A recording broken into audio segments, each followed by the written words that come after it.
No sabía de eso. Le mando el programa y me dice, Sí, claro, sí, sí, sí, pero no sabía nada de esto que, pues ya ves que la última vez que nos vimos fue en el examen de grado, bueno, el protocolo sí, de los maestros, o de un maestro creo nada más, allá, que nos vimos en las oficinas del supervisor, y quedamos de que, no, pues sí, luego platicamos esto, el otro, creo que todavía lo tenías como en proyecto, ¿no? sí, pero ahorita sí ya está definida los temas y ahora sí que la temática, a ver si ahora sí ya Ah, ok, le sí. ponemos fecha. Sí, sí, cómo no, con mucho gusto me mandas la información, vemos en qué parte, o tú ya tienes considerado en qué parte necesitas que te apoye. La última parte ya está, ahora sí que destinada a alguien en particular, lo demás lo que usted me diga. Ah, ok, ok, ok, sí, sí, claro, con mucho gusto. Ahora sí que, sí, yo sería de la idea que le vayas pensando como en qué crees que te pueda yo auxiliar, Ujú. independientemente que yo revise el programa y claro, con mucho gusto. Excelente, muchas gracias. Sí, sí, sí, sí, sí. Ya, ¿cómo se llama? Este, ¿Cuántos están inscritos a este diplomado, al de aquí de Patrimonio Cultural? Creo que ahorita son poquitos, a lo Mm. mejor, pues yo creo que entre 10 por ahí, Ah, ok, ok, ok. 8 o 10 más o menos, sí.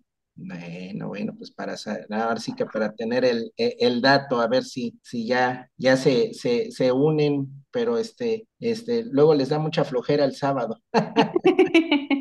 Y sí, Sí, sí, sí, sí, sí. Bueno, en tu caso está justificado, ¿no? Digo, ahora sí que vienes. Dicen mis alumnos, vienes en vivo. vengo en vivo. Sí, sí, sí, así dicen mis alumnos. Dice, ¿qué quiere usted? ¿Cumplimiento o que falte? No, pues ahora que vengas. Ah, pues ahí está, entonces. Así como vengo.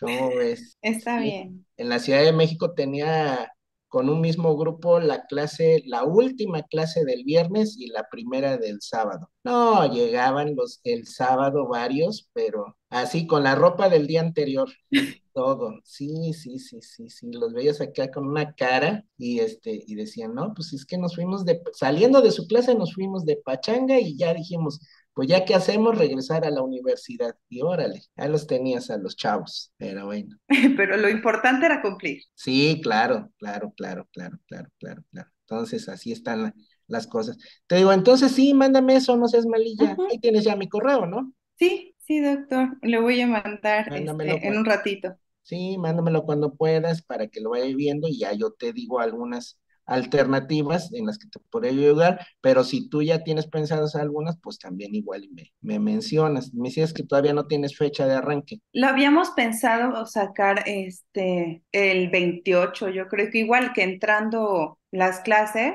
Ya. de los chamacos, igual Ah, sacarlo. sí, sí, sí, sí, sí. Bueno, pues ahora sí que tú me dices y lo agendamos, porque era lo que le decía a Lucho cuando me habló para esto también.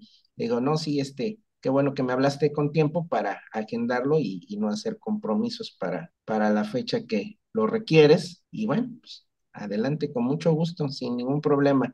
Ya nada más ahí me avisas. Ya veo que también por ahí está el doctor Mortimer, Sí, ahí también ya conectado. Entonces, pues vamos a esperar ahí 5 minutillos a ver si sí se se aparece la conecta. gente, porque imagínate si están en el desayuno. Yo creo que sí, ¿eh? Sí, sí, sí, sí, mucha gente se para tarde, sábado y domingo, desayunan tarde, comen tarde y cenan tarde. Y en vacaciones más. Sí, pues, sobre todo los que tienen niños chiquitos, sí, pero pues ya ves que ahorita ya todos los que son de universidad, ya todos entraron, ya están todos en la universidad, entonces digamos que poco a poco ya se está reintegrando la actividad. ¿Cómo vas con la litigada? Ay, tengo un asunto que, híjole, cómo me ha dado vueltas, porque yo planeaba una estrategia, pero fiscalmente no se puede.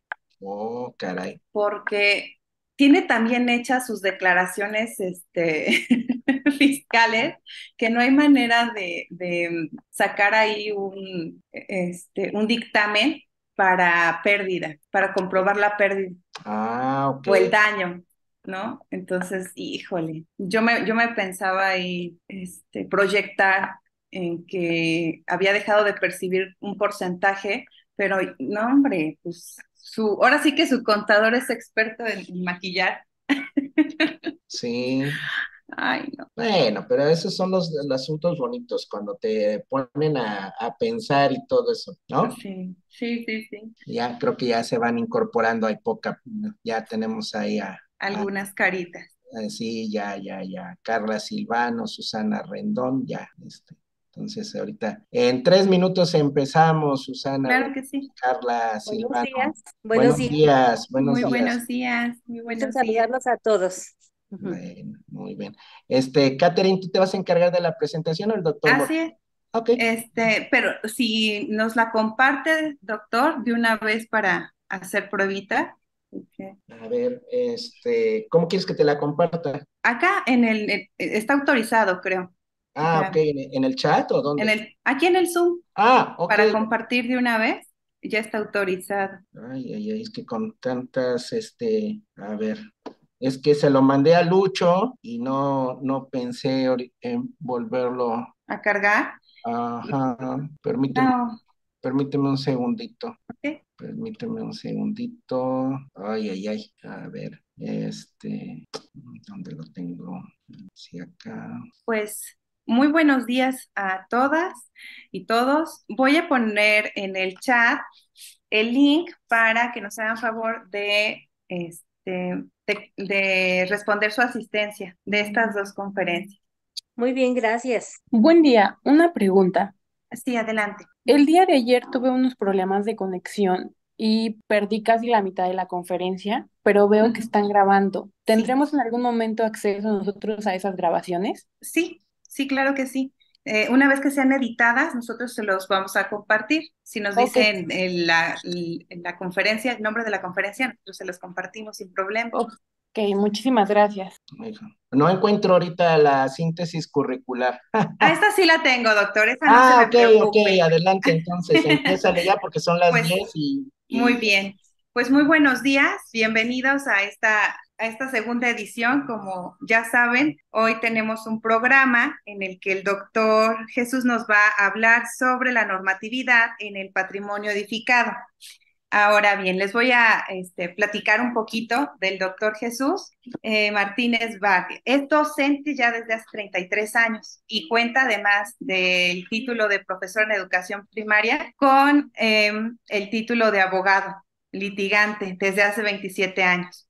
Es egresado de la Universidad Veracruzana y también tiene maestría en educación por la Universidad Abierta de San Luis Potosí, en innovación en formación docente por la Universidad Popular Autónoma del Estado de Puebla y el doctorado en ciencias jurídicas por el Colegio de Investigaciones y Posgrados. Ha cursado el taller de formación de asesores en modalidad semipresencial impartido por la Universidad Nacional Autónoma de México, el diplomado Desarrollo de Competencias Digitales Docente, impartido por la Universidad Popular Autónoma del Estado de Puebla, el curso de Estrategias Tecnológicas para la Evaluación, impartido por la misma universidad, el curso de Liderazgo en Gestión Educativa Estratégica a través del uso de la tecnología impartido por el Tecnológico de Monterrey, el diplomado en Práctica Educativa Innovadora con Tecnología Digital Integrada impartido por la Universidad Abierta y a Distancia de México. Es instructor acreditado de la Universidad Nacional Autónoma de México y profesor titular de metodología de la investigación científica a nivel maestría y doctorado en el Colegio de Investigaciones y Posgrados. También titular en nivel licenciatura en el Centro Universitario de Dirección Empresarial y en la Universidad Abierta y a Distancia UNADEM, además de la UPAEP. Asesor en distintas universidades e instituciones educativas para temas de metodología, diseño curricular, nuevas tecnologías educativas y de educación a distancia vía Internet, además de ser abogado corporativo en empresas de logística nacional e internacional. Pues eso es hablándoles un poquito más del doctor, pero también es buenísimo en materia fiscal, ¿eh? Cualquier cosa, ya saben, con el doctor.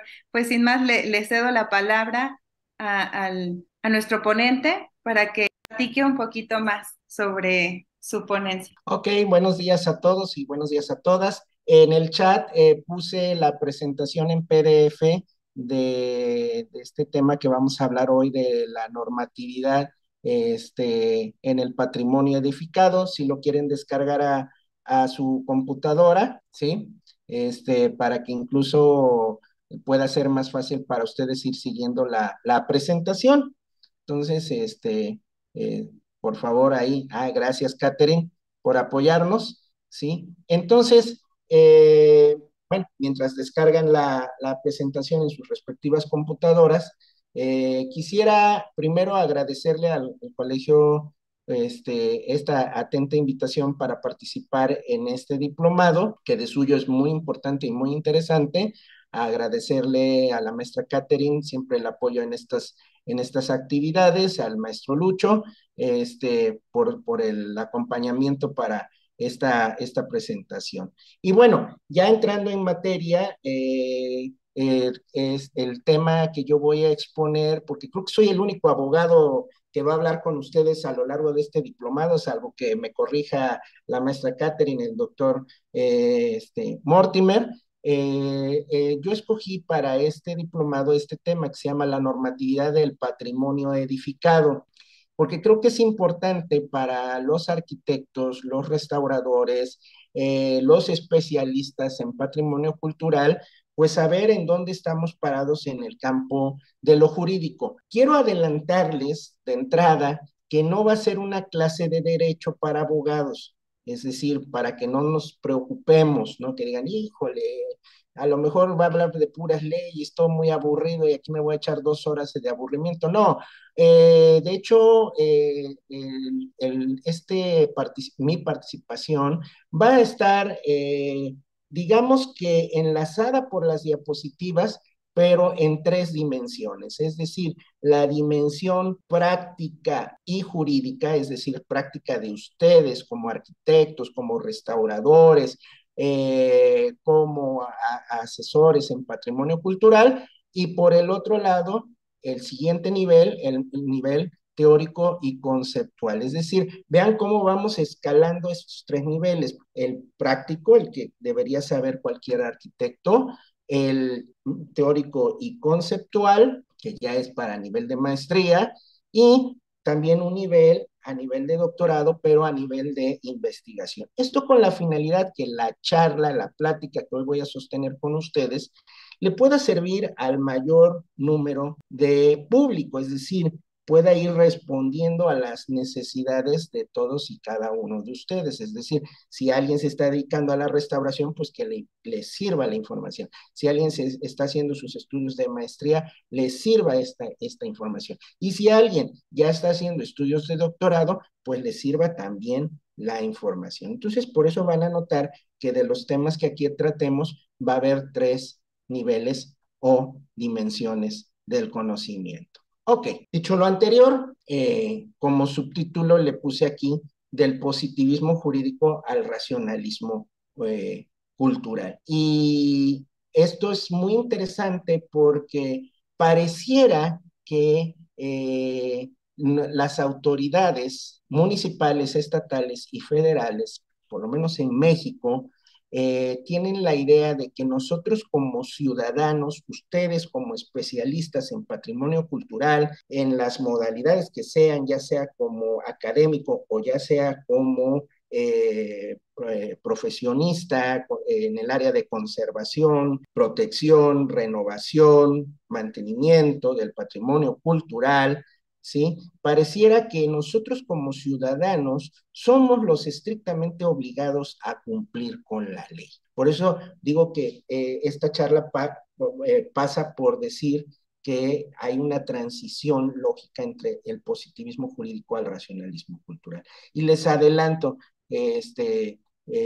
mis estimados amigos, mis estimadas amigas, los ciudadanos, y eso los incluye a ustedes como especialistas en patrimonio cultural, no estamos estrictamente obligados a cumplir con lo que la ley dice en su delimitación, es decir, en lo que dicen los artículos, tanto de los reglamentos municipales como de las leyes secundarias y los reglamentos, lineamientos, manuales a nivel estatal. Dejo un poquito fuera el tema del derecho constitucional porque ahorita lo vamos a platicar, y ahí es donde se justifica por qué los ciudadanos, los expertos, las expertas en patrimonio cultural, no estamos con ese corset de que tenemos que hacer estrictamente lo que la ley dice. Seguro alguna de ustedes ahorita se le han de estar parando los ojos, así las cejas, diciendo, ¿cómo? O sea que vivimos engañados. Sí y no. O sea, los ciudadanos de este país, los mexicanos, las mexicanas de este país, desde que se reformó la Constitución en el año 2008, 15 ya cuántos años pasaron, pasamos de una constitución legalista a una garantista. ¿Sí estamos? Bueno, vamos a aprovechar aquí que ya pasamos a la siguiente diapositiva para ir avanzando. A ver, primero tenemos que homologar criterios desde el punto de vista conceptual.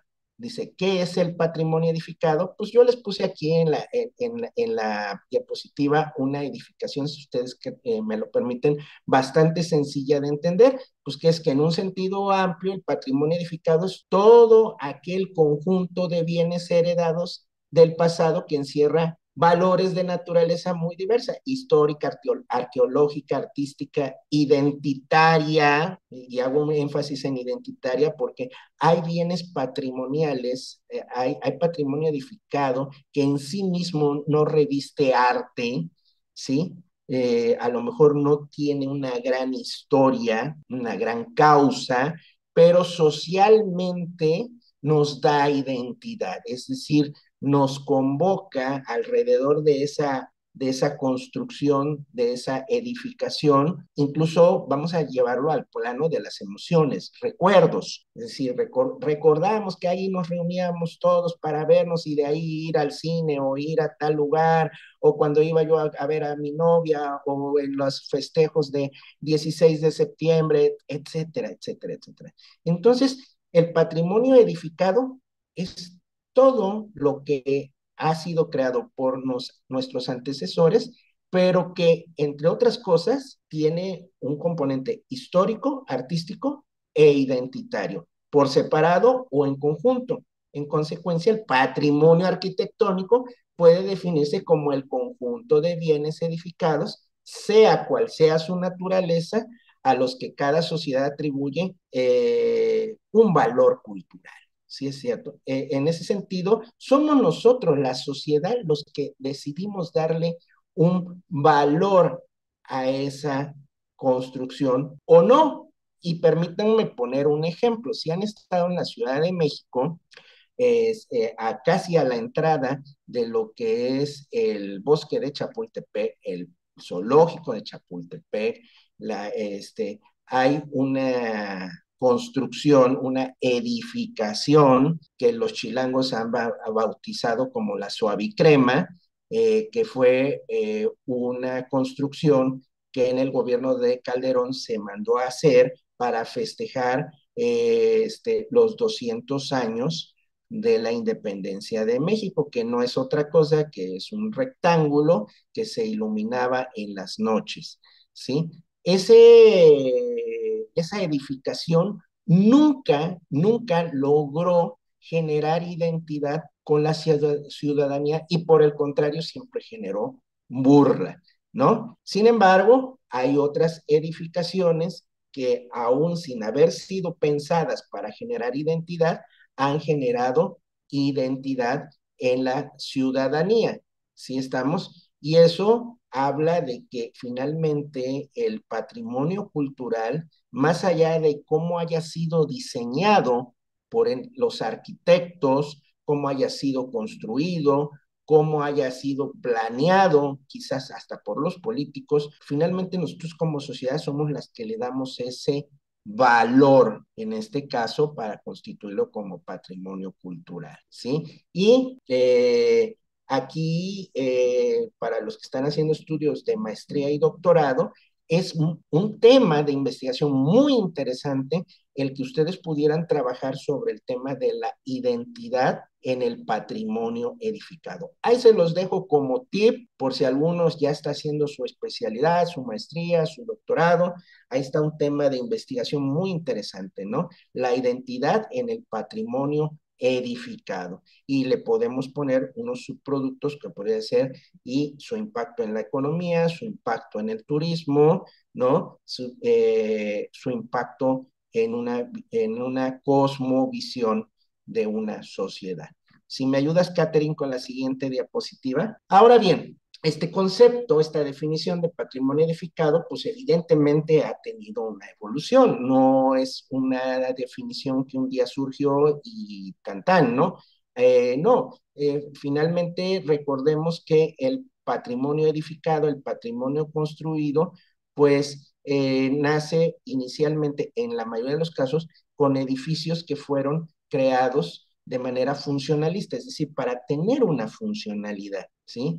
¿Como cuáles? Vuelvo con el ejemplo de la Ciudad de México, en el centro histórico, si seguramente han estado ustedes por ahí, pues la mayoría de las edificaciones que hoy denominamos históricas, culturales, como el Palacio de Iturbide, pues nacen, perdón, el Palacio de Iturbide, me falta terminar la explicación, donde actualmente están las oficinas corporativas de Banamex, ahora sí, ¿no? Nacen como una edificación funcionalista que cumplía la función de ser el domicilio de X o Y personas. Más aún, muchos de los edificios del centro histórico de la Ciudad de México originalmente tenían dos plantas, ¿sí? Y se decía que la parte superior era la parte noble, donde habitaba la familia del empresario, el comerciante, etcétera, etcétera. Y en la parte baja era la parte de servicio,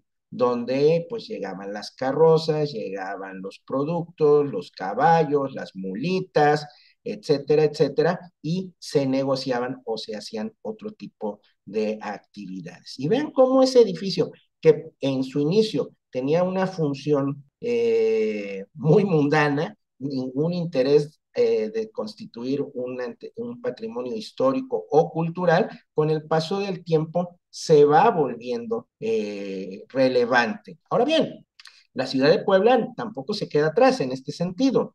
La mayoría de las edificaciones que hoy vemos en el centro histórico cumplían esta funcionalidad, ¿sí estamos? Y con el paso del tiempo, pues se fueron algunos transmitiendo la propiedad, otros vendiendo, otros se han estado derruyendo porque murieron los dueños originales, los herederos no tuvieron para el tema de la restauración, etcétera, etcétera, y entonces pues han optado por dejar que se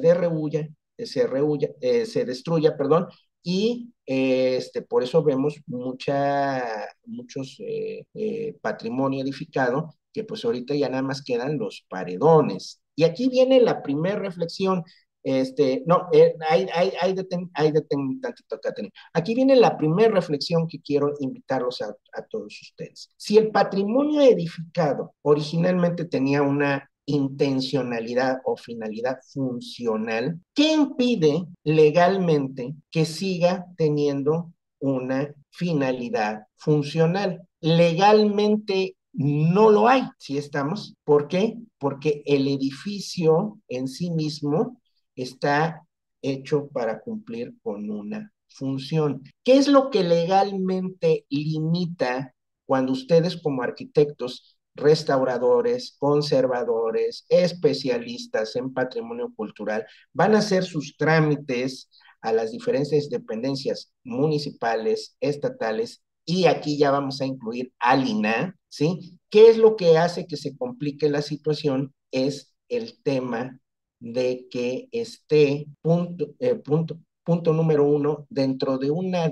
delimitación, dentro de un cuadrante donde se considera que todo lo que está ahí es zona de monumento histórico. Y eso aquí en Puebla, incluso hasta hay letreros, si ustedes ubican, ¿no?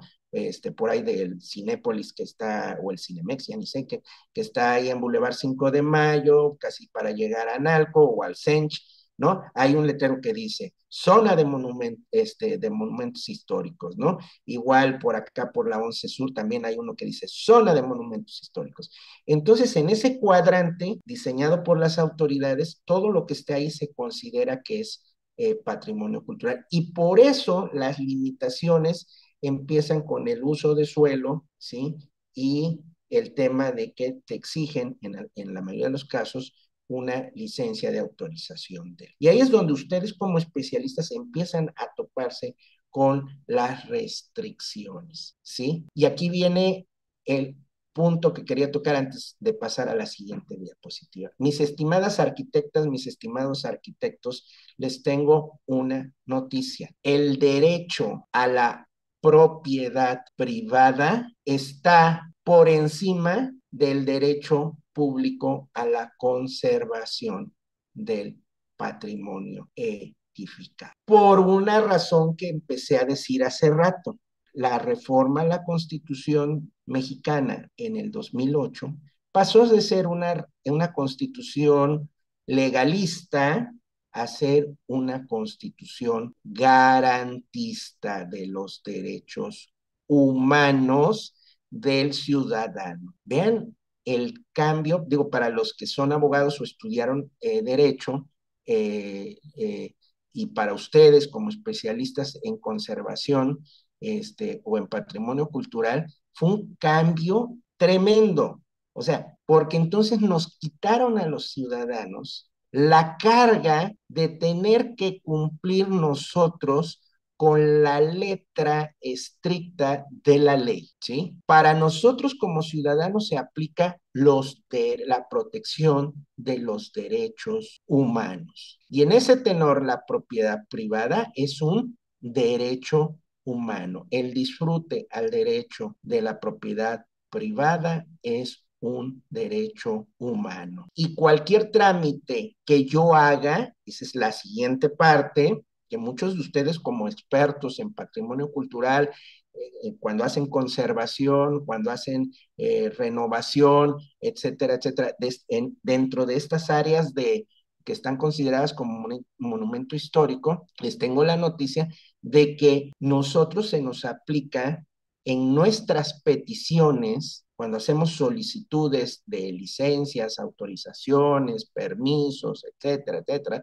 para hacer estas obras de remodelación o de conservación del patrimonio edificado, se nos debe aplicar, y lo voy a decir despacito, el principio pro persona, principio pro persona. Quiere decir que la autoridad, sea la que sea, desde el municipio hasta el presidente de la República, está obligado, bajo el principio pro persona, a proteger los derechos humanos del ciudadano y hacer la interpretación más favorable de esa norma, de esa ley, en favor de nosotros, obviamente siempre que nosotros pues también de alguna manera justifiquemos qué es lo que estamos haciendo, por qué lo estamos haciendo, etcétera. A mí me tocó llevar un asunto de un cliente, bueno, una empresa que compró una edificación del siglo XVII, una casona histórica del siglo XVII que estaba muy mal en la zona de Analco, ¿verdad? Y la tramitología fue complicando mucho el tema de la inversión, el tema de iniciar la construcción, y cuando lograron que les dieran la licencia de la autorización para hacer todos los trabajos de conservación, remodelación de esa casona, resulta que ya nada más les quedaban 2 meses para que venciera la licencia. Ahí es cuando me buscan a mí y me dicen, oiga, es que sabe que se nos fue el tiempo en sacar licencia de construcción, en desarrollo urbano, en esto, en el otro, y además, pues ya cuando recabé todo esto, pues resulta que ya nada más me quedaban 2 meses de la licencia. Y bueno, lo que pedí es revisar la licencia y resulta que la licencia se la dieron a esta persona, a esta empresa, 5 meses tarde. Es decir, hagan de cuenta que le dieron la licencia en, si no me falla, en junio, y se la entregaron físicamente, se la notificaron, diríamos los abogados, hasta noviembre de ese mismo año. Entonces perdió 5 meses. Yo dije, bueno, aquí hay un problema, porque la ley, lo que dice la jurisprudencia es que a mí me tiene que empezar a correr ese año de vigencia de la licencia a partir de que me la notifican, no a partir de que la firman. ¿Sí me explico? Sin embargo, la autoridad del INAH quería hacer valer que era no a partir de que me notificaban, sino a partir de que se firmó. Pues sí, pero yo como sabía que ya se había autorizado, si nunca me notificaron, nunca me avisaron, etcétera.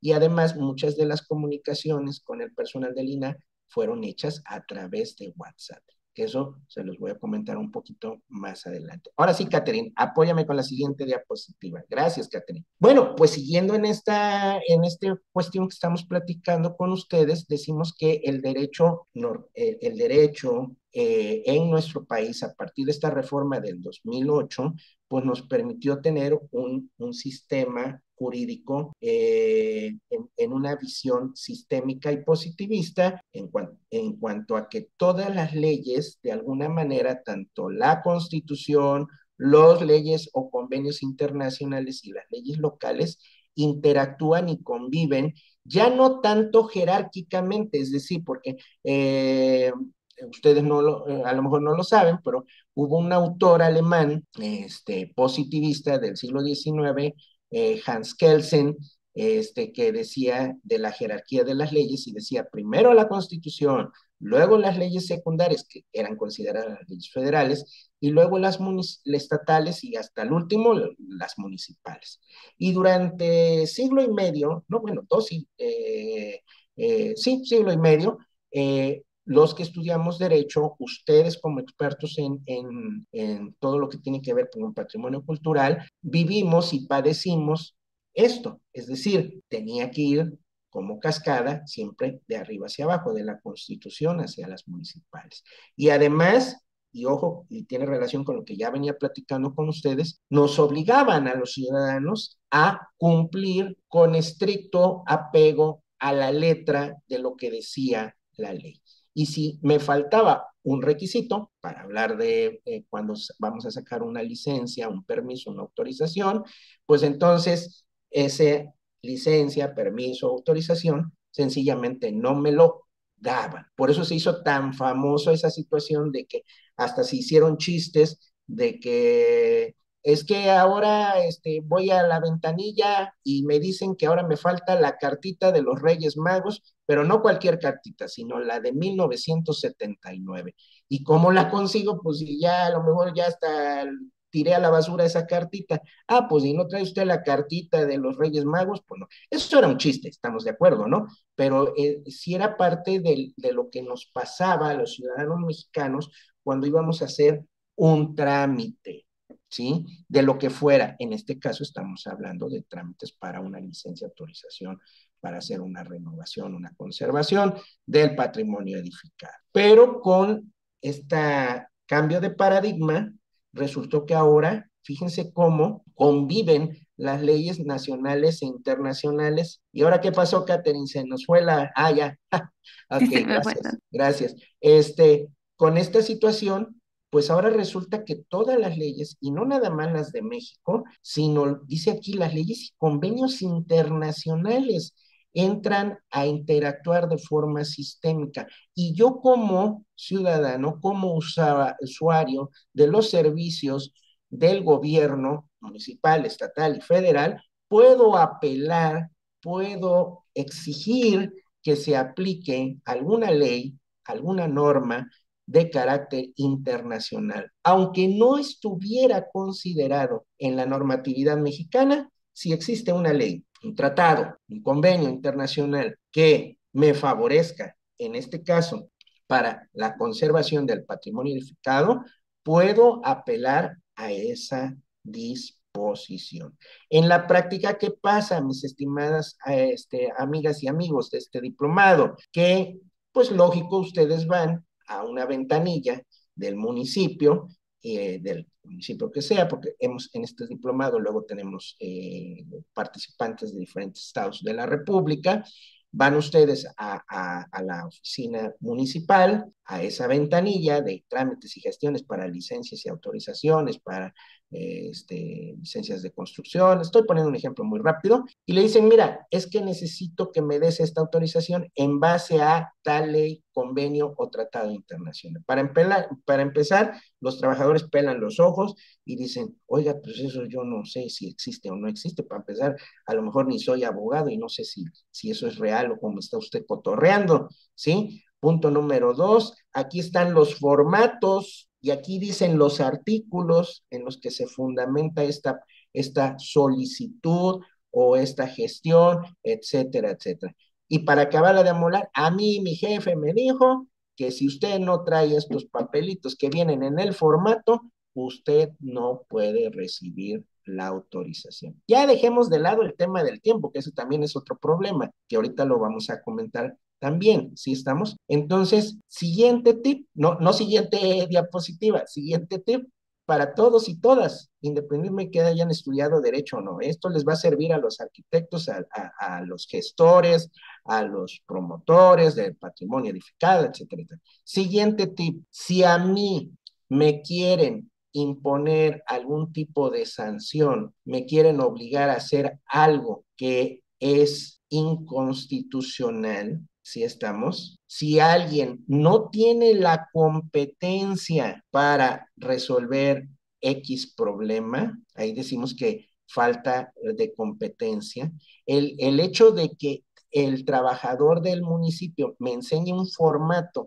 incluso hasta me obligue a recibir el formato, ¿sí? Van a ganar ustedes cualquier juicio administrativo, ya sea en el Tribunal Estatal de Justicia Administrativa, ya sea de Puebla o del estado donde ustedes radiquen, y si fuera en materia federal, van a ganar ustedes el juicio contencioso administrativo ante el Tribunal Federal de Justicia Administrativa, por una sencilla razón, porque la mayoría de los formatos no tienen la información de qué les da a esa autoridad la competencia para atender y resolver las controversias entre los derechos y las garantías de los ciudadanos y lo que nos está diciendo la norma jurídica.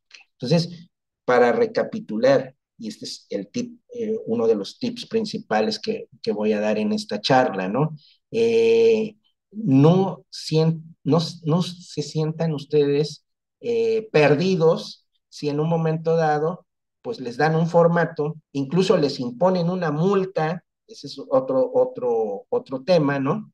Porque no cumplieron con tal o cual disposición administrativa, ya sea en el INAH, en el municipio o en el estado. Porque la mayoría de esos formatos, pues lo único que hacen es repetir una serie de artículos que alguien escribió para ese formato, pero que seguramente lo escribió antes del 2008. Por eso no está considerando el tema del principio pro persona. ¿Sí estamos?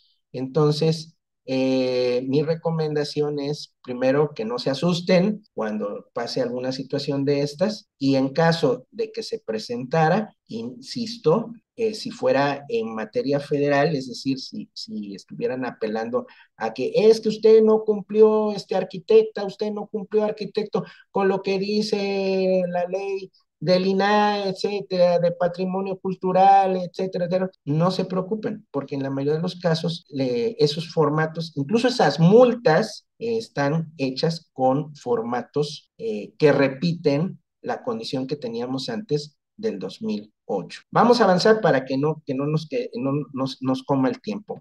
Catherine, si me apoyas con la siguiente. Gracias, Catherine. Ok, miren, aquí les puse unos instrumentos jurídicos internacionales que le dan el fundamento a la protección del patrimonio edificado, del patrimonio cultural en México, pero son unos antecedentes históricos, porque no quise ponerme a recitar aquí leyes, tratados, artículos, creo que eso iba a aburrirlos a ustedes. Aquí más bien la idea es explicar en qué consiste la normatividad aplicada al patrimonio edificado y transmitirles a ustedes algunos tips, algunas sugerencias, algunas ideas, algunas vías y, ¿por qué no?, algunas salidas en caso de emergencia. Siempre digo, ¿no? Porque permítanme hablar un poquito como abogado, pero también del lado de ustedes como conservadores, como gestores, como diseñadores, como arquitectos. Muchas veces cuando el cliente nos viene a ver, en este caso, por ejemplo, para hacer los trámites para conservar, remodelar, modificar el patrimonio edificado, el patrimonio cultural, pues el cliente viene y nos dice, a ver, arquitecta Carla, usted ve cómo lo hace, pero lo resuelve, para eso le estoy pagando, ¿sí? Y a lo mejor Carla dice, híjole, pues ya me dio 100,000, 200,000 pesos, etcétera, etcétera, porque además las obras de remodelación y conservación del patrimonio edificado son muy costosas, son de miles de millones de pesos y evidentemente quien tiene dinero para invertir en eso y para pagar sus honorarios, pues entre otras cosas, aparte de exigir que se haga bien el trabajo, pues que se haga bien en tiempo, dentro del presupuesto, y sin tener problemas con la autoridad, que no haya cuestiones de multas. Entonces, ustedes como arquitectos, como arquitectas, cargan con un peso específico muy grande, porque además de ser expertos en la parte cultural, en la parte de edificación, en la parte histórica, en la parte técnica, pues ahora también tienen que cargar con la parte de gestión y la parte jurídica. Y entonces, por eso a veces muchos de las personas que yo conozco, arquitectos, especialistas en conservación y modificación, se meten en muchas broncas porque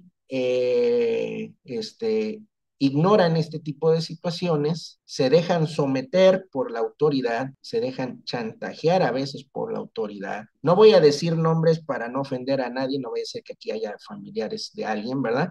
Pero incluso promueven el soborno, ¿no? El chantaje económico. Dice, si no me das X cantidad, entonces no te doy la autorización. Si no me das tal cantidad, no te firmo la bitácora.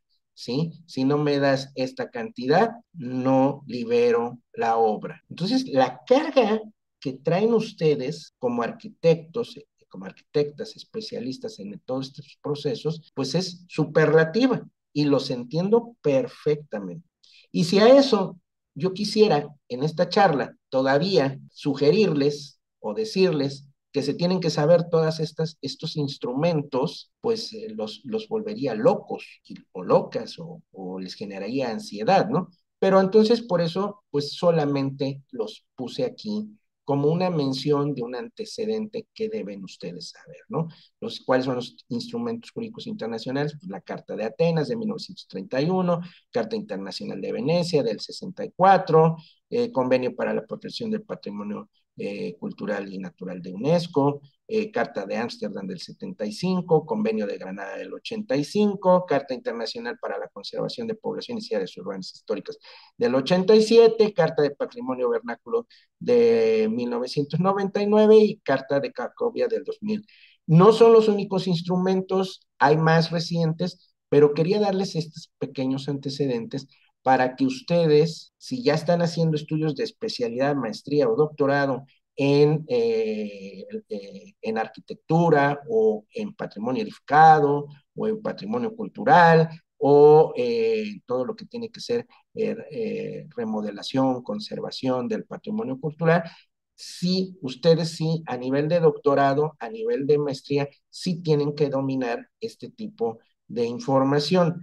Para esta charla, para este diplomado y para la plática que yo estoy dando, sería un exceso de mi parte ponernos a analizar uno por uno. Además de que no nos daría tiempo, creo que los aburriría tremendamente. Pero sí les quise dejar aquí la información por si les interesa de alguna manera abundar más sobre el otro. ¿Me ayudas con la siguiente diapositiva, Catherine? Gracias. Ahora, a nivel nacional, evidentemente, nuestra Constitución pues ha ido remodelándose en temas de patrimonio cultural. Quizás notarán aquí que gran parte de toda la normatividad está reflejada entre los años 70 y finales de los años 90. Esto tiene una explicación.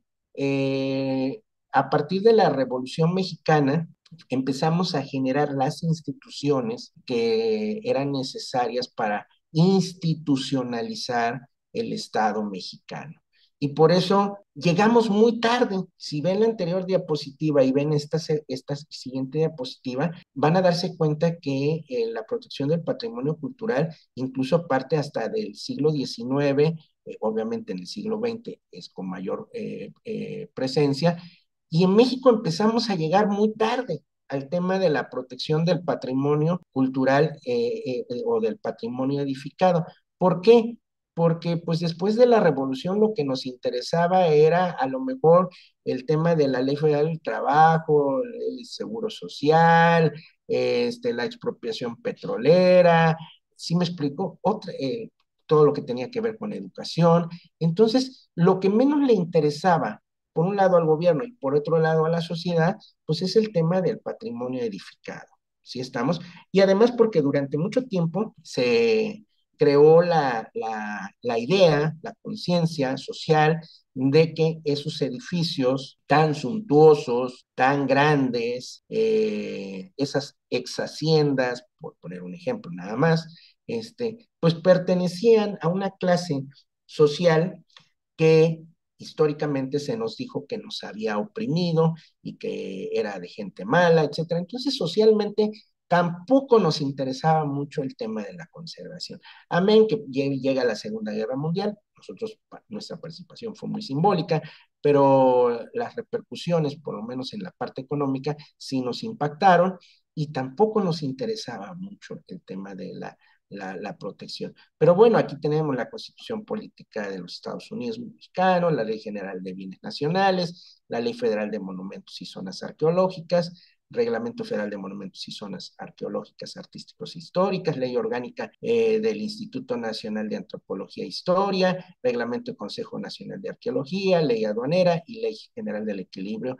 Ecológico y la Protección del Ambiente. También, como dije hace rato, esto se los dejo a ustedes para que lo tengan ahí como consulta y puedan, si están haciendo estudios de posgrado, pues tener un análisis histórico de la protección del patrimonio edificado. Cuando hacemos estudios de posgrado, normalmente decimos que tenemos una bibliografía histórica y una bibliografía actualizada. La actualizada es para hacer nuestra tesis de grado y entonces nos piden que sea con un máximo de 5 años a partir de que nosotros terminamos nuestra tesis, 5 años para atrás. Si estuviéramos hablando entonces de que alguno de ustedes estuviera haciendo ahorita su tesis de maestría o doctorado, estaríamos diciendo que sus referencias, su bibliografía no podría tener más de 5 años y esto estaríamos hablando del 2018-2019 en cuanto a la bibliografía actualizada, pero en cuanto a la bibliografía, la legisgrafía histórica, se puede consultar todo esto que estamos comentando aquí. Sigo con el tema de la reflexión. Creo que llegamos muy tarde, pero creo que tenemos una legislación que nos permite tener un marco jurídico para proteger el patrimonio edificado. El gran problema, lo decía yo hace rato, es que desafortunadamente el burócrata, el empleado municipal, estatal o federal, ¿sí? No cuenta con los recursos jurídicos, la capacitación, las competencias para entender que el juego cambió. Es decir, que a partir del 2008 los ciudadanos no estamos estrictamente obligados a cumplir con la letra de la ley. Si esa ley es injusta, es incorrecta, no es posible su aplicación en los términos que fue redactado. Y ahí viene otro tip para ustedes, ¿sí? ¿Quiénes sí están obligados a cumplir con lo que dice la letra de la ley. Y ahí sí lo tienen que cumplir a rajatabla, la autoridad. Mientras que a nosotros no se nos aplica, no estamos obligados al 100%, podemos apelar a la interpretación que da la Suprema Corte, pero incluso los argumentos que ustedes podrían explicar desde el punto de vista técnico, es decir, ustedes como especialistas en patrimonio cultural, en remodelación, en conservación del patrimonio edificado, son las personas idóneas para saber qué sí se puede hacer y qué no se puede hacer. Porque evidentemente, pues una persona que a lo mejor fue un abogado, redactó una ley, un manual, una disposición legal, donde pide una serie de requisitos que en algunos casos son innecesarios y en otros son imposibles de cumplir, pues no es el experto para poder decir qué se debe hacer, cómo se debe hacer, cuándo se debe hacer, y eso genera en ustedes pues un problema porque entonces las cosas no salen en tiempo y forma. Los especialistas son ustedes. Y entonces, un tip adicional. Entonces, ustedes como especialistas son los que les tienen que decir al abogado qué se puede hacer, cómo se debe hacer, qué requisitos sí se pueden cumplir desde el punto de vista técnico, arquitectónico, y qué no. Y entonces el abogado colabora con ustedes y es un complemento de ustedes y dice, ah, perfecto, que ya me dijiste que en esto aquí la autoridad se está pasando de la raya, o que en esto a lo mejor la autoridad ni entiende de qué está hablando, ¿no? Entendiendo desde el empleado hasta el director del INAH. ¿Sí estamos hasta ahí de acuerdo?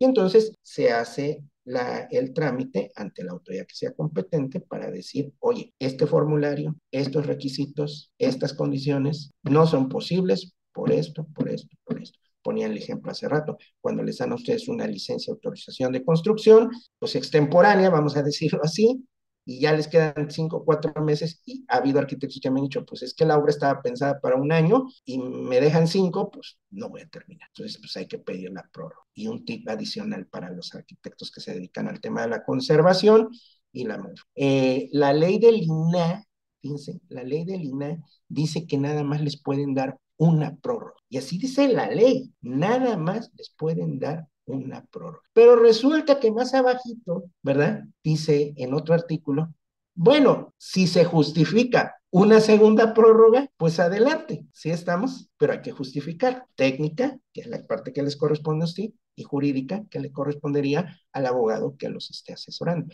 Pero más aún, vamos a pensar que ya les dieron la licencia, la autorización, les dieron una primer prórroga, les dieron una segunda prórroga ya regañadientes. Y ustedes como especialistas dicen, y me haría falta una tercera. Pudiera ser que cuando vayan al INAH les digan, oye, no, espérame, es que en la ley ya no habla de una tercera prórroga, ya no te la puse. ¿Y qué? ¿Me quedo a la mitad de la remodelación, de la modificación, de la conservación? ¿Dejo ahí todo a la mitad? Pues no, no. Se podrá solicitar tantas cuantas se necesiten, siempre y cuando pues, justifiquemos que lo amerita, porque esa restricción y así lo dice la ley, se los juro, si no lo han leído, dice, nada más habla originalmente de una prórroga, quiere decir que tu obra de conservación, de mantenimiento del patrimonio, pareciera que la tienes que hacer sí o sí en un máximo de 2 años.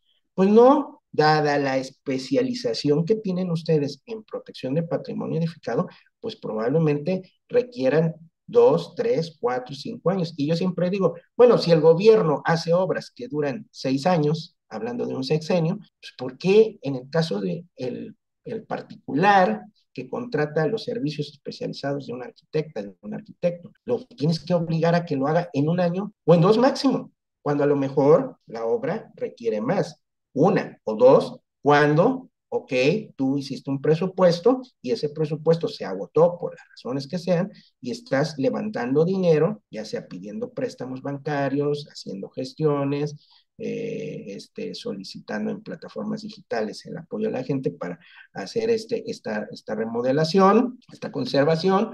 A lo mejor requiere de 3, 4, 5, 6 años, no sé, los que sean, porque esa limitación, pues les tengo la noticia, eso no se aplica actualmente desde el punto de vista constitucional bajo el principio pro persona. Ya lo he mencionado 3 veces, espero no estarlos aburriendo con eso. Catherine, ¿me ayudas con la siguiente diapositiva? Y entonces, gracias, Catherine. Y entonces aquí entramos al tema de una pregunta, una cuestión, que es el debate entre el patrimonio edificado, entre el interés público y el interés privado. Y les puse esta fotografía para los que no conocen Puebla, para los que no habitan Puebla. Resulta que esta edificación está en el mero centro de Puebla. Quizás para muchos de ustedes, porque veo caritas muy jóvenes entre los participantes, para algunos de ustedes digan, pues a mí ese edificio hasta se me hace viejo, y tendrán toda la razón del mundo. La tipología, la morfología, el diseño, pues nos habla de los años 50, 60, ¿no? Y pareciera que para este momento, pues hasta ese edificio hay que considerarlo antiguo. Pero en su momento, pues causó gran revuelo porque estando en el centro histórico de Puebla, pues rompía con toda el entorno que rodeaba a la ciudad de Puebla. Hoy en día, evidentemente, pues ya es parte de la historia de Puebla, del centro histórico, de los poblanos, etcétera, etcétera, y podríamos decirlo que pues ya se incorporó. Y que si bien es un edificio funcionalista, en realidad pues ya tiene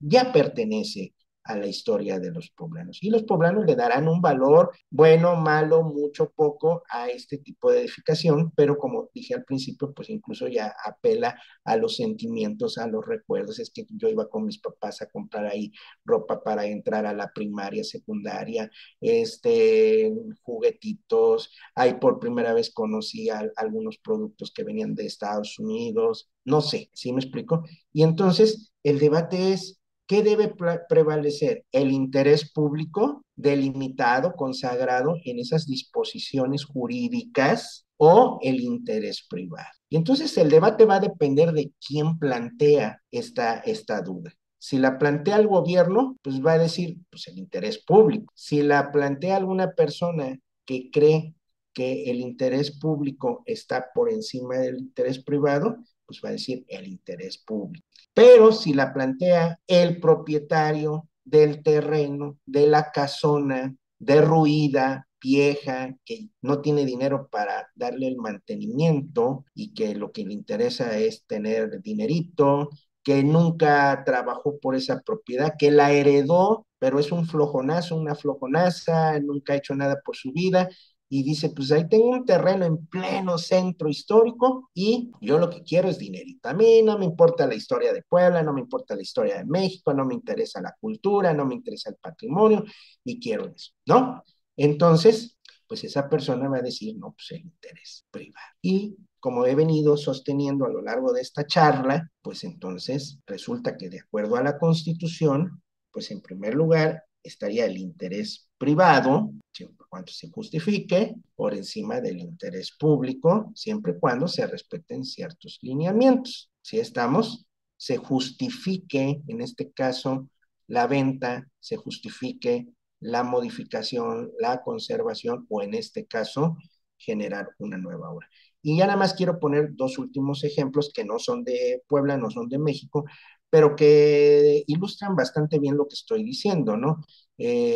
Cuando se construye, si quieres pasar a la siguiente diapositiva, Catherine, no hay problema. Cuando se construye en Francia la Torre Eiffel para la Feria Mundial, pues a muchos franceses se les pararon los pelos de punta.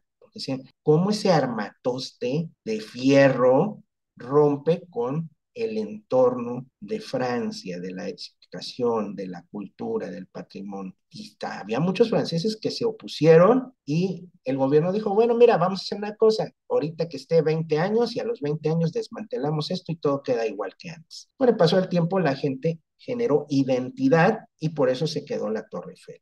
Y el otro ejemplo que les quería poner era en el Museo del Louvre, en Francia también, cuando generaron esta pirámide de cristal, también generó un escandalero. Hoy en día ya es un atractivo más.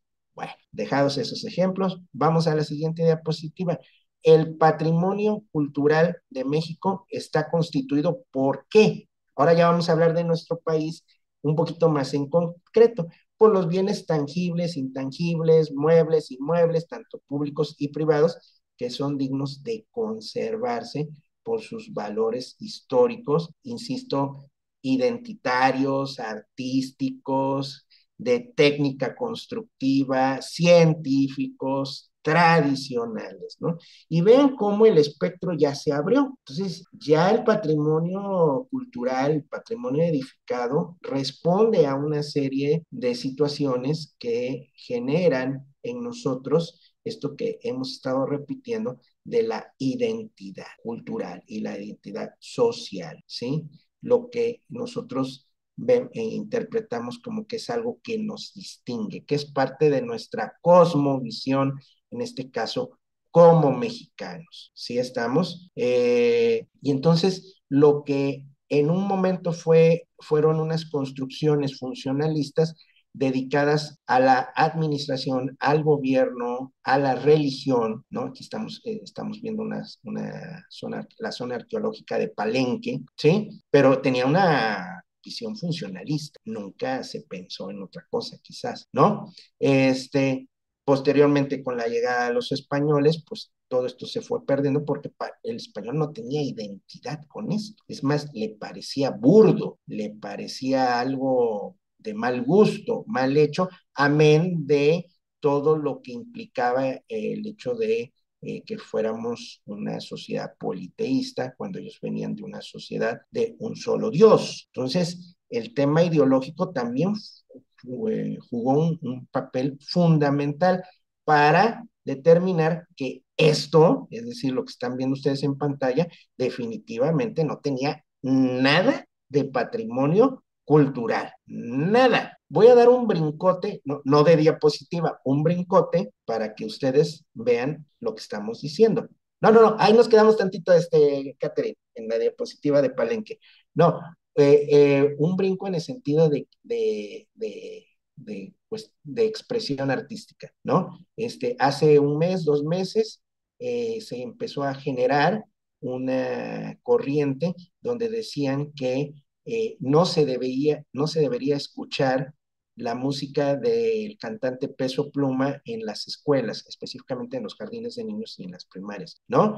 Y que ese tipo de canciones no es cultura y que atenta contra los derechos, la identidad, la cultura musical de nuestro país y que de alguna manera discrimina, ofende a las mujeres. Bueno, se dijo de todo un poco. Sin embargo, la música, como la arquitectura, pues no es más que un reflejo es una fotografía del momento, ¿sí estamos? Que nos toca vivir. Si ahorita ustedes me preguntan a mí, oiga, ¿usted considera que las canciones de Peso Pluma son un atentado a la cultura, al buen gusto musical?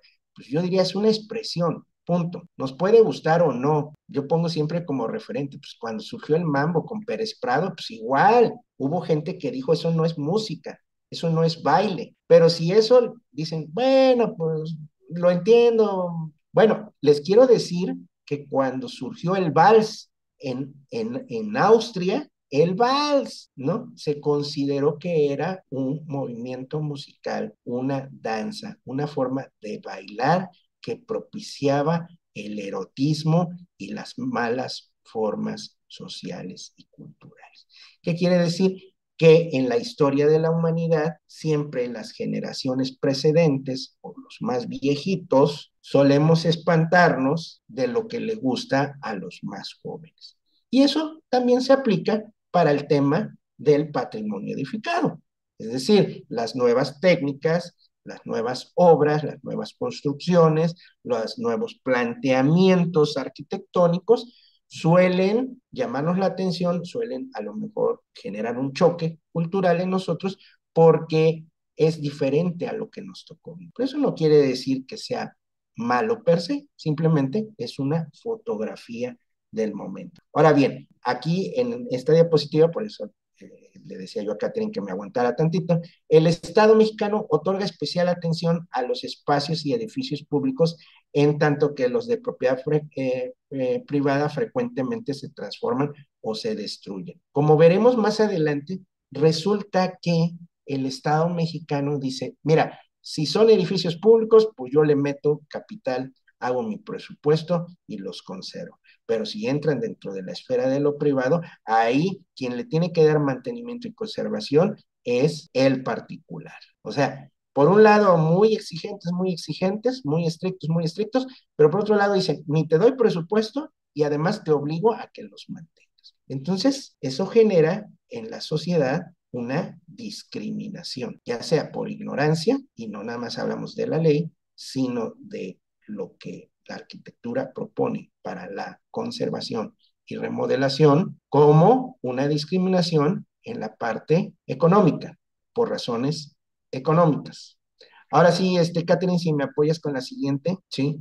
Ahora, este debate que se da entre qué es más importante, el interés público y el interés privado, pues evidentemente lo vemos todos los días en los centros históricos de este país. No hay una ciudad en este país que no tenga este conflicto entre conservo el edificio con los colores, con la estructura, con las funciones para lo que fue diseñado, ¿no? Cumpliendo con la normatividad, con las reglas, con las recomendaciones del INAH, de las instituciones estatales y locales, o lo destino, como en este ejemplo, ¿no? A el comercio, ¿sí? Y entonces se arma la rebambaramba, porque entonces la gente dice, cuando opina, dice, no, se tiene que conservar el patrimonio edificado tal como fue pensado y diseñado cuando se construyó. Está bien, es una buena idea, pero la siguiente pregunta, si edificio, si esta edificación, pues está en manos privadas y quieren que yo lo conserve como fue pensado, diseñado, cuando se construyó, pues primero, ¿de dónde viene el dinero para la conservación? Ah, no, eso lo tienes que resolver tú con tus recursos propios. Ah, bueno, ok, yo tengo que buscar la financiación. Y luego, ok, lo conservo, pero ¿y si quiero poner en negocios? Aquí, por ejemplo, abajo está una michoacana, ¿no? Que pues evidentemente tuvo que hacer algunas modificaciones en la parte interior, aunque en cierta manera se respeta la edificación, el diseño en la parte exterior, bueno, que vemos arriba unos letreros de diferentes fechas y de diferentes materiales, etcétera. Entonces, ok, ya lo conservé y todo eso. ¿Y ahora qué hago con el patrimonio, ¿no? Pareciera que la ley, la autoridad dijera, bueno, pues ahí tenlo para que todos cuando pasemos lo veamos y digamos, qué bonito. Pues sí, pero de qué bonito no vive la gente. Ni siquiera cuando fue diseñado y edificado. ¿Sí estamos? Yo comentaba al principio de esta charla que, pues evidentemente, cuando esas edificaciones en el centro histórico de la Ciudad de México se construyeron, pues tenían una doble funcionalidad. En la parte noble, la parte alta, pues que viviera la familia, pero en la parte baja, pues para hacer negocios, para que fuera el área de servicio de esta familia, generara recursos, ¿no? En la parte exterior había lo que se denomina en la Ciudad de México, no sé en donde ustedes habitan, si también se les llame así, accesorias, ¿sí?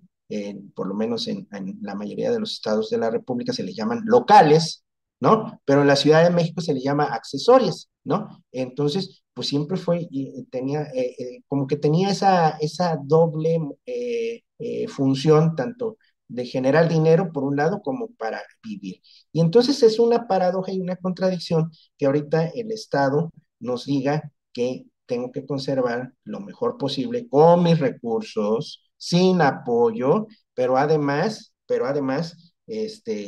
que tratar de que no rompa y lo que ahí se está haciendo con la propuesta original. Evidentemente la mexicana siempre le buscan la vuelta a la ley. a veces dando una gratificación, a veces dando un soborno, a veces toreando un poco a los supervisores, a los inspectores, etcétera, etcétera. Pero además, eso estamos hablando desde el punto de vista muy pragmático, pero además, pues como ya he venido sosteniendo en esta charla, pues la ley de alguna manera reconoce el principio pro persona y el derecho al libre disfrute de el patrimonio privado. Entonces, en este ir y venir de que qué prevalece, el interés público y el interés privado, pues como ya lo he sostenido y lo vuelvo a remarcar, de acuerdo a nuestra nueva constitución política, pues es el interés privado. ¿Sí estamos? Y el interés público, bueno, vamos a tratar de compartirlo de alguna manera, no romper, pero si el Estado quiere que yo deje esta edificación tal como está, pues tendría que proporcionarme los medios económicos para la conservación. Ahora sí, Caterina, ayúdame con la siguiente diapositiva, ¿sí? Ahora bien, ¿de dónde nos viene todo este debate de la propiedad privada y el patrimonio edificado en ese debate jurídico, histórico y conceptual? Pues nos viene desde el Código Napoleónico, imagínense nada más. Digo, para los que no son abogados, nada más les quiero hacer una pequeña referencia, estamos hablando del siglo XIX, ¿sí? Estamos finales del siglo XVIII, principios del XIX, y nos viene esta cuestión de decir, bueno, pues el patrimonio privado debe disfrutarse, decía, sin la injerencia del poder público. Eso decía el Código Napoleónico. En Estados Unidos se retoma mucho de esto y por eso en Estados Unidos, pues lo primero es el derecho privado, ¿sí? Es la propiedad privada, por encima incluso del Estado, en todos los sentidos. Aquí en México como que todavía tratamos de ir como navegando, tratando de ir conciliando ambos intereses. Pero en Estados Unidos, por ejemplo, es primero la propiedad privada y ya después todo lo demás. Pongo un ejemplo que se sale un poquito de lo que estamos diciendo ahorita. Incluso en Estados Unidos, tú puedes, por ejemplo, enterrar a un familiar en tu propiedad privada y no le tienes que pedir permiso a nadie, porque es tu propiedad. Jurídicamente en México eso no se puede hacer, por ejemplo, porque si bien es cierto, es tu propiedad, ¿sí? En realidad, pues la gente se entierra en lugares específicos, designados, para que la gente sea sepultada, en los panteones. Otra cosa será que ya tú incineres a tu familiar, ya incineras a tu familiar, entonces ya lo puedes tener en tu casa, en una anforita, o lo puedes ahí enterrar cerca del árbol, pero ya es otra situación, ¿sí estamos? Pero este debate, como ven, no es nuevo, no es reciente, ha sido motivo de muchas controversias para ver qué es lo que prevalece más, ¿no? Si la propiedad privada o el interés público. Bueno, y dentro de eso, pues el gran debate es con el patrimonio cultural, el patrimonio edificado, ¿sí? Entonces, igual para los que están haciendo tesis de licenciatura, maestría, doctorado en estos temas, pues ahí hay un tema de investigación para ustedes, ¿no? Este debate entre la propiedad privada, entre el interés privado y el interés público. ¿Qué prevalece? Dependiendo qué dimensión, dependiendo qué esfera. Si lo viéramos desde la esfera social, pues podríamos tener una respuesta. Si lo vemos desde la esfera privada, pues vamos a tener otra esfera. Y si lo vemos desde el ámbito de los arquitectos especializados en patrimonio cultural, pues tendrá otra visión totalmente diferente. Aquí la cuestión que yo siempre propongo y planteo es que lo veamos de una forma sistémica, donde todos los elementos de ese sistema influyen para que funcionemos como nación, como sociedad, lo mejor posible, tratando de que tengamos una convivencia lo más estable y sana posible. O sea, aquí no, la idea de esta charla no es decir, gana la propiedad privada por encima del interés público, ni decir, gana el interés público por encima de la propiedad privada. Tampoco es mi interés, como se ha planteado en algunas otras textos o charlas, de decir que el patrimonio cultural es reemplazable.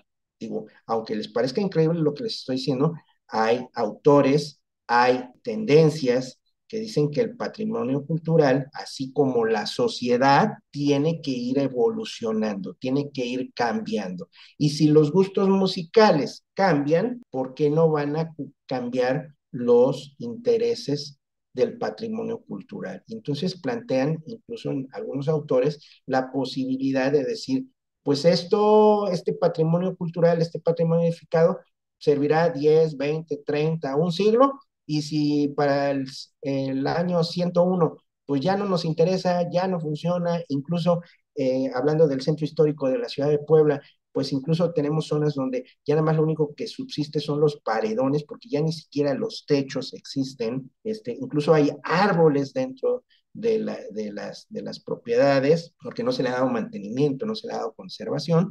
Pues mejor eso dedicarlo a otra cosa, y olvídate ya del pasado, y olvídate de la historia de Puebla del siglo XVII, XVIII, XIX, XX, no, ya, vámonos a otra cosa, mariposa, ¿no? Digo, son formas de verlo, ¿no?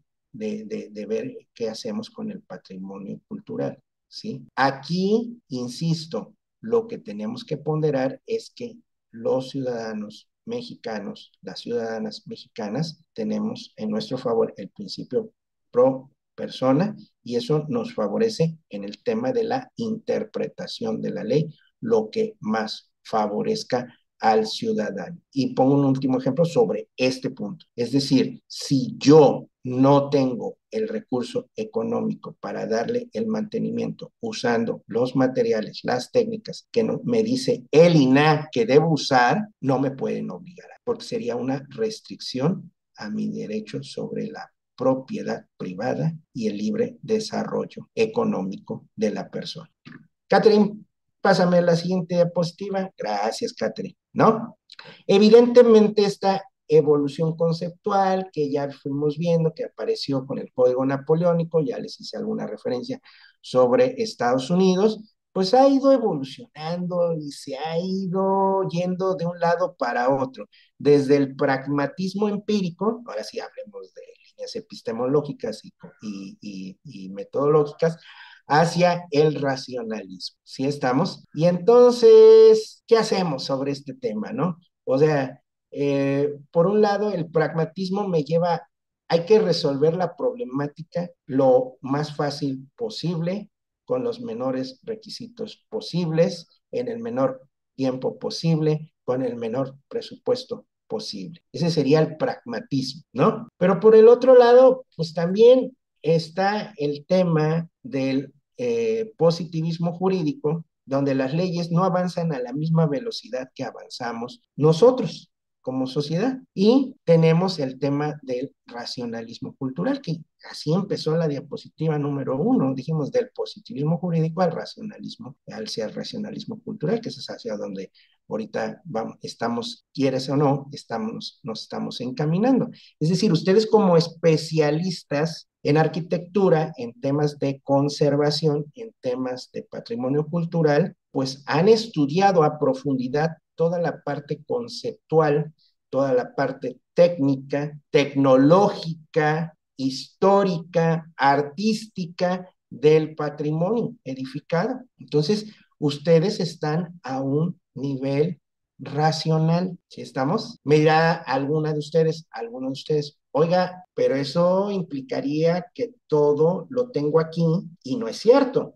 También lo veo, lo toco, lo huelo, me desplazo dentro de una edificación construida en 3 dimensiones. Entonces, ¿cómo es que ahora ya hemos metido al debate la parte del racionalismo cultural? Porque, aquí viene la explicación, resulta que ustedes tienen un proceso cognitivo totalmente diferente a otro tipo de profesionistas y dentro de la misma arquitectura, otro tipo de arquitectos, ¿sí?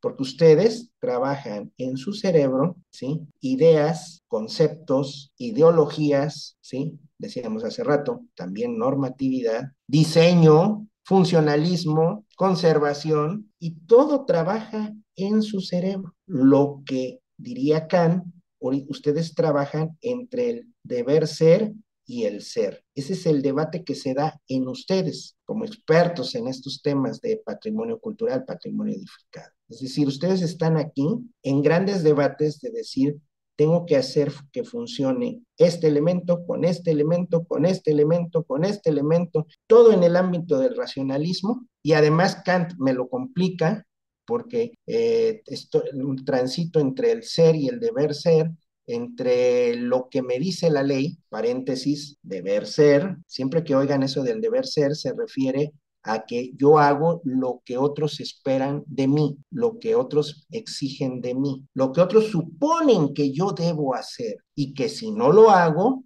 voy a tener algún tipo de sanción económica, física, social. Lo decía yo el jueves con un alumno de doctorado, el qué dirán, ¿no? Entonces, ustedes como arquitectos, como arquitectas, tienen ese gran dilema de tengo que hacer lo que me exige la ley, lo que me impone la sociedad, lo que incluso aprendí en la Facultad de Arquitectura, deber ser, acuérdense, y además tengo que no luchar, pero sí dialogar con el ser, es decir, con lo que yo soy como arquitecto, como arquitecta, lo que yo creo como arquitecto, como arquitecta, y lo que yo esperaría que hicieran otro arquitecto, otra arquitecta. Y no estamos hablando de ética, estamos hablando de ontología, ¿sí estamos? Entonces, ese debate teórico, conceptual, racional que ustedes tienen en su cerebro es impresionante. Y si le agregamos el tema de que tienen otro enfoque, el empírico, es decir, lo que se ve, lo que se escucha, lo que se toca, lo que es el espacio, ¿no? Etcétera, etcétera. Entonces se complica todavía más.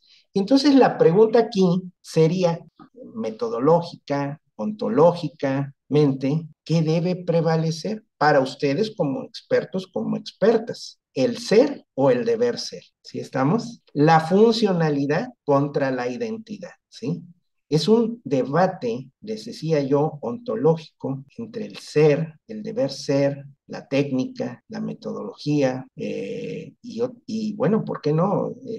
Y el sobrevivir económicamente, hacer de nuestra profesión nuestro modus vivendi, que ustedes están sometidos sin saberlo o lo intuyen sin saberlos a un proceso donde están siendo estirados como si fueran de hule. Imagínense así, que fueran de hule ustedes y los están estirando. Por un lado, el cliente que les pide que la obra se termine en X tiempo y con tal presupuesto. Por otro, la autoridad que me pide que lo haga de tal forma, aunque esté equivocado. Y por el otro, lo que yo siento, planteo, entiendo, conozco sobre la arquitectura y la protección del patrimonio. Entonces, ¿es fácil la posición de ustedes? No, me imagino que todos ya lo habrán concluido antes de que termine yo esta plática, ¿no? Y entonces, ¿qué debo hacer? Se estará preguntando alguna de ustedes, alguno de ustedes.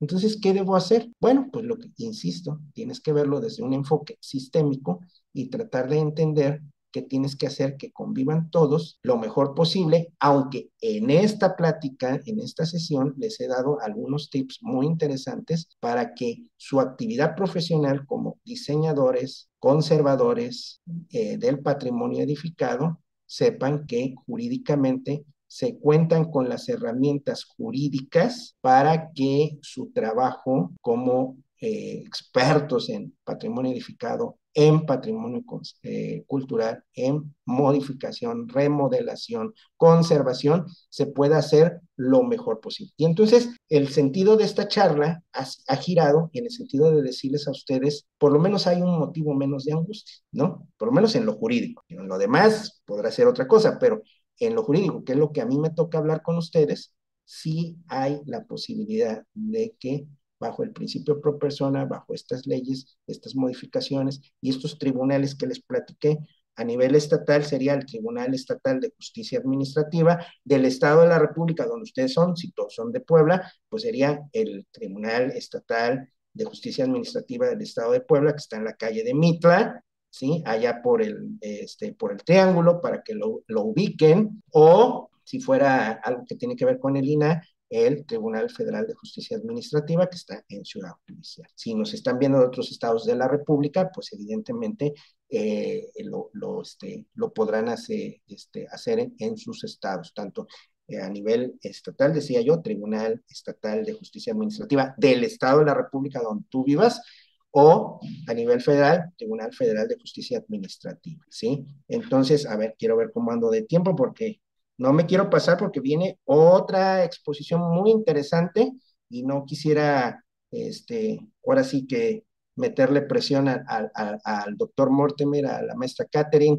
de que ya viene el otro ponente y tampoco es irrespetuoso agarrarse el tiempo de otro ponente, ¿no? Entonces, Catherine, ¿me ayudas con la siguiente Sí, diapositiva? tenemos todavía media hora, doctor, sin problema. Sí, pero es que el problema de que yo me pongo a hablar y dice mi esposa que dinero no tendré, pero charlas me sobra. Entonces, no me quiero pasar. Entonces, tenemos ahí todavía un poquito de tiempo.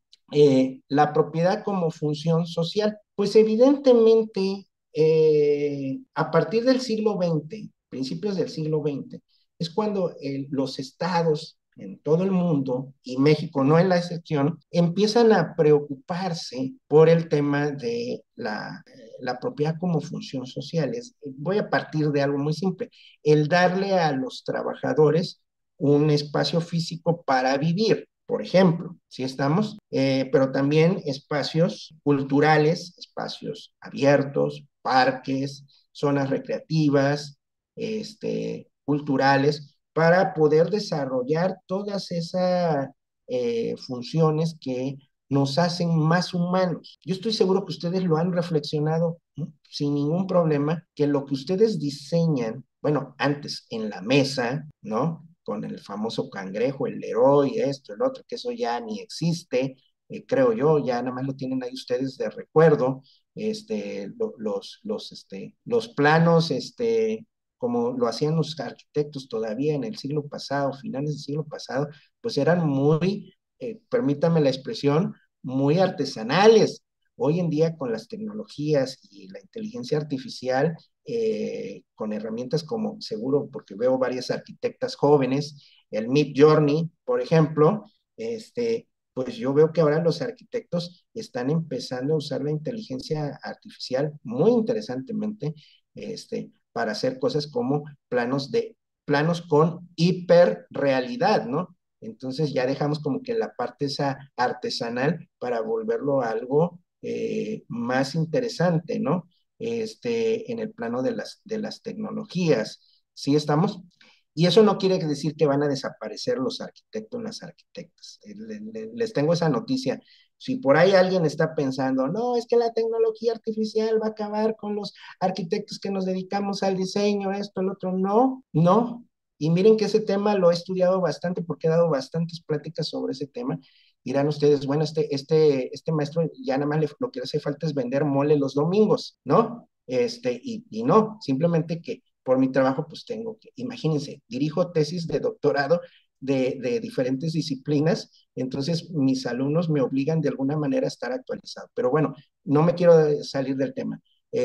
Para los arquitectos, las arquitectas que estén preocupados por el tema de la inteligencia artificial, les tengo una noticia, viene a funcionar a nuestro favor. Lo único que tienen que hacer es capacitarse en estos temas y encontrarle el sentido, ¿sí estamos? Para usar el tema de planos en 3D, hiperrealidad, las aplicaciones que son para diseño de interiores, etcétera, etcétera. Entonces, es una recomendación que yo les doy. Entonces, más que pelearse, hay que capacitarse y aprender a usar. Hay muchos cursos gratuitos. Les doy un tip, la plataforma México X, si no me falla la memoria, es México X, ¿sí? Sí, sí, sí. Que ahí vienen muchos cursos impartidos por la UNAM, el Politécnico, el Tecnológico de Monterrey y otras instituciones, incluso internacionales, que ya están tratando este tema del diseño arquitectónico usando las nuevas tecnologías, usando la inteligencia artificial. ¿Sí? ¿Estamos hasta ahí de acuerdo? Entonces, yo les paso ese tip, les sugeriría que lo tomaran en cuenta para que vayan incorporándose a su vida profesional. ¿Sí estamos? Ok, avanzamos un poquito más en el sentido de, como les decía, el tema de la arquitectura como función social nace en el siglo XX con los procesos revolucionarios que se fueron dando. Recuerden que la Revolución Mexicana fue la primera revolución social del siglo XX. O sea, le ganamos a los rusos, ¿sí estamos? Y de ahí, pues, todas las revoluciones que se vinieron en el mundo, ¿no? Eh, Rusia y otros países, ¿no? En donde se buscaba que el ser humano, el trabajador, el obrero, pues también tuviera ese acceso al patrimonio edificado, pero desde un enfoque social, que no es malo, que no es malo, que no se contradice contra lo que he venido diciendo de la propiedad privada. Simplemente que entendamos que la propiedad privada es un derecho constitucional protegido por el principio pro persona para ustedes como expertos de la arquitectura y para sus clientes que son propietarios de edificaciones históricas o que están en zonas históricas. Y el componente social, bueno, pues es que tengamos de alguna manera esa riqueza cultural conservada, que habrá quien debate y diga, bueno, sí, pero yo nada más la puedo ver por fuera, no tengo acceso a lo mejor al interior. Bueno, pero aquí el tema es que lo que está haciendo el particular por mí es conservar esa edificación, que yo no la estoy conservando y que el Estado no tiene el suficiente dinero, el presupuesto para conservarla. ¿Sí estamos? Ayúdame con la siguiente diapositiva, Catherine, por favor. Creo que se nos... Ah, gracias, Catherine. Ok, en esta diapositiva solamente quiero hacer alusión a que les puse algunos de los artículos que de alguna manera sirven de fundamento para justificar la defensa, la protección del patrimonio edificado. Si habláramos de la Constitución, el artículo 27, el 73 y el 115 constitucional.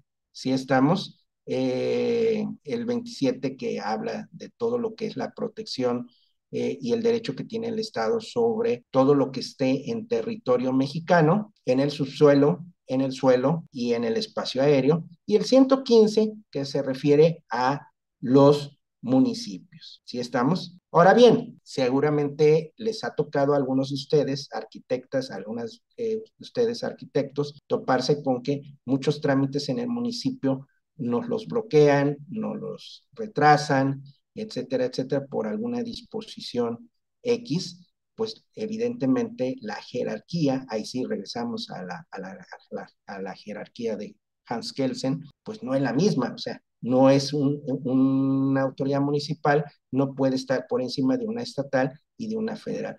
Pero si hubiera una discusión entre la interpretación, pues siempre hay que acudir al juicio, al criterio, a la interpretación que pudiera dar en un momento dado un tribunal estatal de justicia administrativa o federal de justicia administrativa.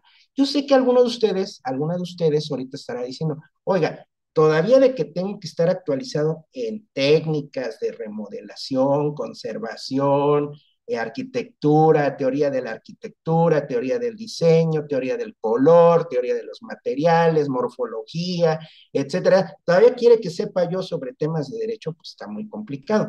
No es mi idea de que se vuelvan abogados, simplemente les estamos dando aquí una especie como de referente para que ustedes sepan en qué espacio jurídico, en el ámbito jurídico, se están moviendo ustedes. Y por enésima vez voy a insistir, tanto ustedes como expertos en la materia, como sus clientes, están protegidos bajo el principio pro persona. ¿Sí? Así, el Estado no puede de ninguna manera hacer una interpretación de la ley que desfavorezca más al ciudadano. ¿Sí estamos? Digamos que la buena noticia del día de hoy para varios de ustedes, porque me he topado, he conocido a muchos arquitectos, arquitectas que se dedican a la conservación del patrimonio cultural y la verdad viven con una cantidad de estrés bastante significativa, al grado tal de que incluso deriva hasta en enfermedad y o procesos legales. ¿Procesos legales en qué sentido? En que a veces hay clientes que cuando ustedes no terminan la obra en el término que ustedes se habían comprometido, porque lo habían calculado en base a su experiencia y en base a lo que ustedes conocían de los procesos, pues incluso ha terminado en demandas civiles y hasta penales, porque las acusan de fraude, por ejemplo, porque no terminaron la obra en el tiempo establecido. También eso, pues obviamente se sale totalmente de sus manos si no se demuestra que hubo dolo por parte de ustedes. Es decir, que a pesar de que ustedes si ustedes hicieron las cosas bien, según la bitácora, pues evidentemente no hay ningún problema. Si la autoridad fue la que les puso obstáculos, pues evidente no hay problema para ustedes. Aunque el cliente esté enojado y les diga hasta de qué se van a morir, ¿no? Si ustedes hacen las cosas conforme a la bitácora, conforme a derecho, conforme a la técnica, la razón, la buena interpretación, etcétera, no hay ningún problema. Pueden dormir tranquilos. Que es molesto que el cliente te esté hablando al celular a diferentes horas porque quiere que la obra la termines en X tiempo, o porque, y eso está pasando ahorita muy frecuentemente, que hay arquitectos, permítame la palabra, torpes, poco éticos, ignorantes, que con tal de agarrar una obra, porque estas obras no son baratas, por lo menos lo que yo sé, ¿no? Llegan con el cliente y le dicen, no, mire, lo que la arquitecta Susana le dijo que iba a hacer en 3 millones, yo se lo hago en 100,000 pesos. Pues cuando una persona oye eso, dice, no, pues la arquitecta Susana me está viendo la cara, a lo mejor la obra sí se hace en 100,000 pesos y ella se va a quedar con 2,900,000, y entonces por lo menos genera la duda, la incertidumbre, ¿no? Y entonces empieza el debate, ¿no? Que usted, que esto, a ver, demuéstreme, ¿por qué usted me dijo que 3 millones y este otro arquitecto me está diciendo que en 100,000? Pues, usted me está mintiendo, o esto, lo otro, y empieza la cuestión ahí un tanto emocional, económica, etc. Mientras ustedes hagan el trabajo conforme a lo que marca la ley, la técnica y el buen criterio, que eso también se evalúa en los juicios, mis estimadas arquitectas y mis estimados arquitectos. ¿Sí estamos? Un juez va a evaluar el buen criterio, el buen juicio, lo que humanamente es posible hacer, ¿sí? Independientemente de lo que el cliente quiera o no quiera hacer con su obra. Más aún, y con eso termino esta diapositiva para avanzar a la que sigue y dar paso a, si hubiera alguna pregunta, más aún, ahorita con el tema de la pandemia, a muchos arquitectos, arquitectas que se dedican a esto, al tema de la conservación del patrimonio edificado, pues no me van a dejar mentir, se toparon en la pandemia con que las oficinas de gobierno cerraron y cuando reabrieron a paso de tortuga y los trámites, si ya de por sí eran lentos, se volvieron más lentos. Y entonces, casi último tip, ustedes tienen que apelar a algo que se llama la teoría de lo imprevisible. Teoría de lo imprevisible. Es decir, no había manera de prever la existencia de una pandemia, ¿sí? Que afectó en todas estas dimensiones y con esta magnitud a la humanidad. No hay manera de prever que la autoridad administrativa, incluso la judicial, cerró durante 4 y hasta 5 meses. Yo soy arquitecta, yo soy arquitecto, no soy abogado. Y aunque fuera abogado, incluso los mismos abogados, no sabíamos cuándo iba a volver a abrir las oficinas, los juzgados. Pero además, no hay manera de prever el impacto que tuvo ese cierre de 4 o 5 meses. Y entonces los juicios, los trámites se volvieron eternos. Todavía hasta el día de hoy hay un rezago en los juicios, en las gestiones, Y todavía hay algunas dependencias federales que incluso no te permiten entrar a sus instalaciones, bajo el argumento de que están protegiéndose contra el tema del COVID, por increíble que les parezca. ¿Estamos de acuerdo? Entonces les paso ese tip a todas y a todos de que hay una teoría, la teoría de lo imprevisible, que nos dice que, bueno, cuando algo se sale de lo previsible, del control, de lo que humanamente pudiera ser planeado,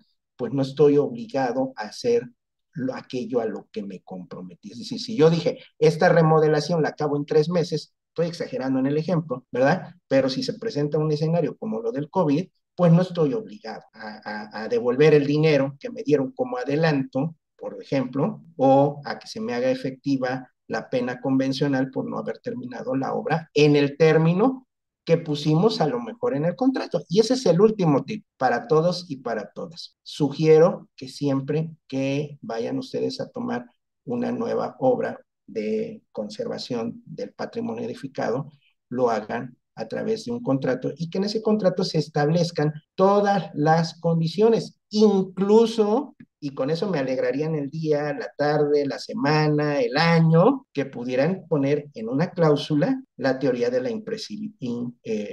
de lo impredecible, perdón, ¿sí estamos? A lo mejor no decir una pandemia, esto, lo otro, bueno, pero enunciar de alguna manera que si se presenta alguna situación que hace que humanamente no sea posible terminar la obra en el término que se estableció en la cláusula tal, ¿verdad? Se aplicará la teoría de lo impredecible y será una autoridad la que determine si fue por alguna cuestión de irresponsabilidad, de incumplimiento de mi parte, o si es una cuestión que se sale totalmente de mi control. Y ahí le paro. O sea, esta plática da todavía como para unas 4 horas más, pero ya estamos, nos falta un cuarto de hora para terminar. Entonces, la pregunta nada más sería, para, ahora sí, las arquitectas, los arquitectos que estén presentes, si tienen alguna duda, alguna pregunta que quisieran compartir, que quisieran que yo les dé alguna posible respuesta, y si no, pues para darles chance de que, si no hay dudas, para que darles chance de que vayan al baño, vayan por un cafecito, vayan por una agüita, por su desayuno, para la charla que empezará ahorita en 15 minutos. Entonces, aquí detengo mi participación. El material lo tiene la maestra Catherine, lo tiene ya el doctor Mortimer, el maestro Lucho, estas diapositivas, que obviamente pongo a su disposición para que si alguno quiere terminar de ver las diapositivas, son 24, nos quedamos en la página 14, si quisieran leerlas, pues las pueden leer sin ningún problema, si las quieren utilizar en sus clases, también las pueden usar, no tengo ningún problema con el tema ese de derechos de autor. Entonces, no sé si hay alguna pregunta, Catherine, alguna pregunta previa que te hayan hecho llegar a través del chat, o alguna maestra, algún maestro que quieran. Me parece que en el chat no tenemos preguntas. Aquí Gabriela Fernández nos está haciendo una pregunta. Ah, sí, es cierto, ya la vi. Muy buenas tardes. Una pregunta. ¿Qué instancia es la que apoya a los propietarios con los trámites ante el INAH para agilizar trámites? Buena pregunta, Gabriela. A ver, tú tienes que hacer tus trámites ante la autoridad que corresponda, municipal, estatal o federal. Entiendo por dónde va tu pregunta. En caso de que hubiera alguna controversia con el INAH, específicamente por los temas que comenté yo del tema de las autorizaciones, las licencias, si no te la entregaron físicamente en tiempo y forma y te quieren aplicar eso de que la autorización ya le faltan poquitos meses para terminar, es el Tribunal Federal de Justicia Administrativa. Tribunal Federal de Justicia Administrativa, voy a poner acá en el chat, Tribunal, perdón, bueno, lo pongo con mayúsculas, Tribunal Federal de Justicia Administrativa. Ahí lo puse en el chat, para, por si lo quieren copiar y todo eso, ¿no? Si el problema es con el INAH, hasta ahí vamos bien. Si fuera con una autoridad municipal o estatal, si estamos, sería con el tribunal estatal, dependiendo de qué estado de la República nos estén viendo, ¿no? De justicia administrativa. Decía yo que el de Puebla está ahí en la calle de Mitla, por ahí por el triángulo, por donde está el Vips, ya ven que el Vips está enfrente de un Walmart, no sé si se ubican por ahí, y por ese rumbo está la calle de Mitla y ahí está el Tribunal Estatal de Justicia Administrativa. Pero Gabriela, gracias a tu pregunta quiero decir otra cosa más, otra cosa más. Hay veces que la autoridad municipal, y me pasa muy frecuente, o la autoridad estatal, se toma atribuciones que le corresponderían a una autoridad federal, en este caso el INAH, ¿sí? Y te piden cosas que solamente te tiene que pedir el INAH o una autoridad federal, ¿sí estamos? Entonces, la pregunta, Gabriela, en ese caso que yo estoy poniendo, no lo pusiste tú, lo estoy poniendo yo aquí sobre la mesa, ¿podrías ir ante el Tribunal Federal de Justicia Administrativa por incompetencia, ese es el término jurídico, del municipio para pedirme algo que solamente me puede pedir el INAH o X autoridad federal, ¿no? Voy a poner un ejemplo que nunca se me ha dado, pero un ejemplo que pudiera llegar a suceder. Imaginémonos que sobre un terreno donde está edificado una ex hacienda, ¿no? Que también es patrimonio edificado, patrimonio cultural, pasa una tubería de Pemex, un gasoducto, un oleoducto, ¿sí? Los del municipio son muy dados a decir, ¿quieres que te dé una licencia de funcionamiento? Porque me estás pidiendo que esa ex hacienda, después de que la remodeles, la vas a volver un hotel boutique, etcétera, etcétera, etcétera, etcétera. Sí, pero me tienes que, dar, ¿sí?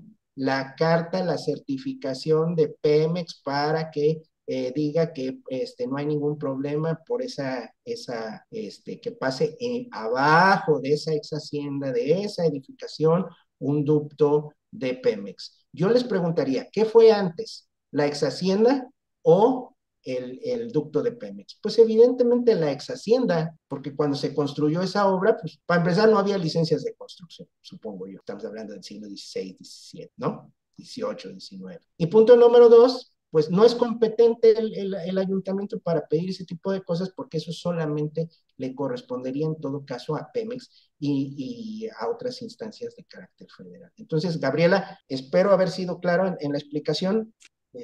Nos vamos en orden. Si es un problema con la autoridad municipal y estatal, entonces tramitamos ante el Tribunal Estatal de Justicia Administrativa. Si es un problema con el INAH, que era lo que tú nos ponías aquí, es ante el Tribunal Federal de Justicia Administrativa, que está en Ciudad Judicial, si estuviéramos hablando aquí de la ciudad de Puebla. Y si es el municipio el que te empieza a pedir papeles que solamente le corresponde a una autoridad federal, pues entonces incluso te podrías ir ante el Tribunal Federal de Justicia Administrativa diciéndole que es incompetente el municipio, dice Gabriela. Y suele pasar mucho, sí, claro, todos los amigos que conozco, gracias al maestro Lucho, conozco a varios arquitectos especialistas en conservación, en patrimonio cultural, todo eso, y no, créeme, Gabriela, que es de a tiro por viaje. O sea, pasa muy seguido eso de que tienen que estar sufriendo con este tipo de tramitología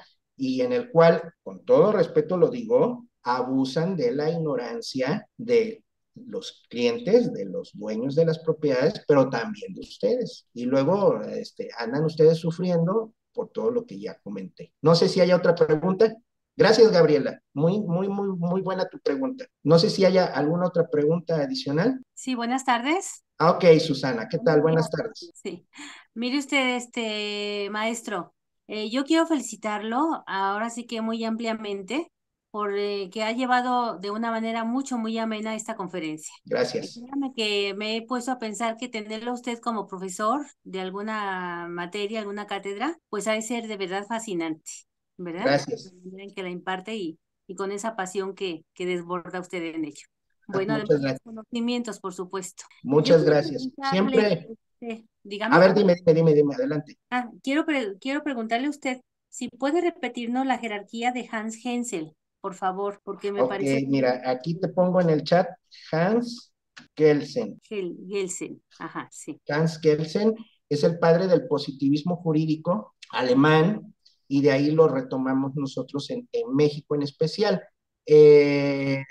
Él habla de la pirámide de Kelsen, anótale por ahí, Susana, Sí, la pirámide de Kelsen, porque habla esa pirámide del principio de la jerarquía de las leyes, poniendo hasta arriba, si nos imaginamos una pirámide, en la parte de hasta arriba pone a la constitución ujú, del país que sea, ¿eh? No se refiere a la constitución alemana, aunque sí lo piensa, ¿no?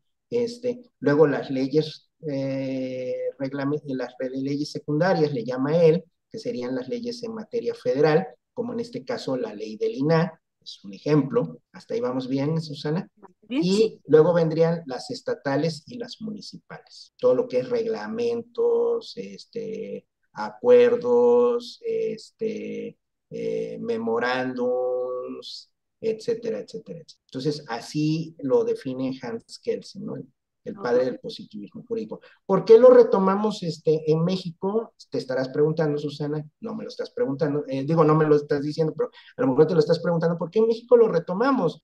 Porque en el siglo XIX, en todo el mundo, se dio un boom sobre el positivismo en general, ¿no? Y el positivismo lo único que se refiere es que todo el conocimiento que adquiramos, todo tiene que pasar por el método científico. ujú, ¿Sí estamos? sí, Todo, incluyendo la arquitectura, ¿sí? Tiene que pasar por el método científico. Y decían los positivistas del siglo XIX, si no pasa por el método científico, no es conocimiento. ujú, Por eso cuando un día en clases le dije a Lucho, ¿la arquitectura qué es? ¿Ciencia o arte? Lucho me contestó, es arte, es parte del séptimo arte, que eso nos han dicho en la facultad, que la arquitectura es arte, es emoción, es reflejar en la edificación el sentimiento de la sociedad. Digo, mira, todo eso es cierto, nada más que también es ciencia. ujú, Peló los ojotes el maestro Lucho y dijo, ¿cómo? ¿Sí? Digo, pues ¿a poco no haces cálculos, no? Cálculos de materiales, ya, cálculos en el muy bien, diseño, resistencia de materiales, no haces, no costeas, es matemáticas, ¿no?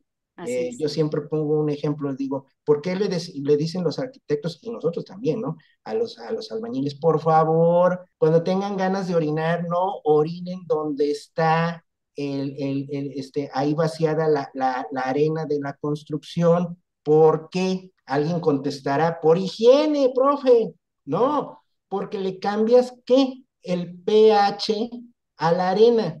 Y entonces eso te genera un problema estructural cuando estás construyendo. Y estaríamos hablando tanto de química como de estructura. ¿Sí estamos? Entonces la arquitectura es ciencia y es arte, Ujú, ¿no? O sea, yo no niego la parte de arte, pero tengo que defender que también es ciencia. Entonces ya después cerró los ojos el maestro Lucho, creo que se quedó dormido, no sé. No, es broma, es broma. Siempre cuando iba a mis clases, siempre sí participaba bastante. Pero en el siglo XIX el positivismo entró a todo el mundo y México no fue la excepción, y por eso nuestras leyes, desde la época de Don Porfirio hasta el 2007 del siglo XXI, nuestra normatividad era positivista. ¿Sí estamos? Y sí, por eso nos decían a todos, incluyendo a ustedes, tiene usted que cumplir con todos los requisitos. Si le falta uno o la mitad de uno, no le concedo la autorización a la licencia. Hoy en día, desde el 2008, la Constitución dice que somos una sociedad, un Estado garantista, respetuoso de los derechos humanos. Y entonces cambió diametralmente. No quiero decir esto que cuando estudiamos derecho no debemos hablar de estas jerarquías, pero yo prefiero verlo desde el punto de vista sistémico. muy bien. No sé si Pero hay otra duda. sí, esta jerarquía, esta estructura piramidal que usted acaba de mencionar, también aplica a las personas, digamos, a los propietarios de inmuebles que, en este caso, digamos, en el centro histórico, adquieren una propiedad o son dueños de una propiedad, es por herencia generacional y demás.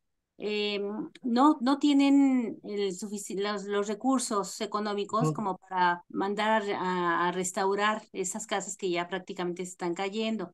Ustedes te decía que primeramente es el derecho individual de las personas por pro persona y después viene la cuestión de la autoridad, ¿no? Del Claro, Estado y todo. También aplica en ello entonces. sí, Ah, totalmente, ajá, totalmente. bien. Te voy a dar la respuesta precisa. Artículo primero de la Constitución. Nadie puede ser privado de sus derechos sino mediante un juicio seguido ante la autoridad. Es decir, un burócrata, un empleado del municipio no me puede privar de mi derecho a la propiedad privada si no lo ha logrado determinar en un juicio un juez, ¿sí? Y otra vez lo del principio pro persona y todo eso que ya hemos platicado y que ya es redundante, si lo vuelvo a decir, ¿no? Entonces, a tu pregunta en específico, vas a encontrar la respuesta en dos artículos. Te dije el primero, artículo primero constitucional y artículo 16 constitucional, primero y 16. ¿Qué dice el 16?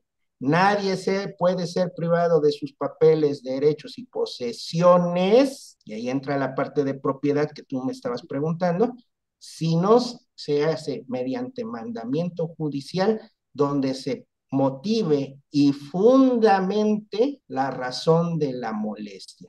Y ahí es donde los empleados municipales pierden todos los juicios, porque si no me fundamentan y no me motivan, sino nada más me ponen una retaíla de numeritos que dice el artículo fulano de tal, el artículo fulano. Sí, pero no estás fundamentando, no estás motivando y además tú, empleado burócrata, no eres competente ni tu jefe para privarme de mis derechos, papeles y posesiones, porque tiene que ser un juez. Pues, perfecto, muy bien. Y por último, doctor, quiero preguntarle, en este caso, mire, yo soy guía de turistas y me dedico a recorrer centro histórico de pe a pa, pero bueno, he visto en algunas colonias, en algunos barrios también, las casas que como usted bien comenta, ya nada más tienen el paredón, ya no tienen techo y las ramas ya están haciendo ahí su hábitat, ¿no? Entonces, en este caso que el dueño del inmueble no tiene recursos económicos y el gobierno municipal o estatal le está exigiendo que él repare eso porque ya no es posible, porque es un peligro para los peatones, que porque dan un mal aspecto, ¿verdad? ¿Qué se puede hacer si en este caso el gobierno no ayuda económicamente o no ayuda en la cuestión de, no sé, de prestar personal para la restauración, pinturas, materiales y demás? ¿Qué se puede hacer si están en cuestión de que el dueño no tiene los recursos y el gobierno no coopera en ese sentido? ¿Qué se puede hacer?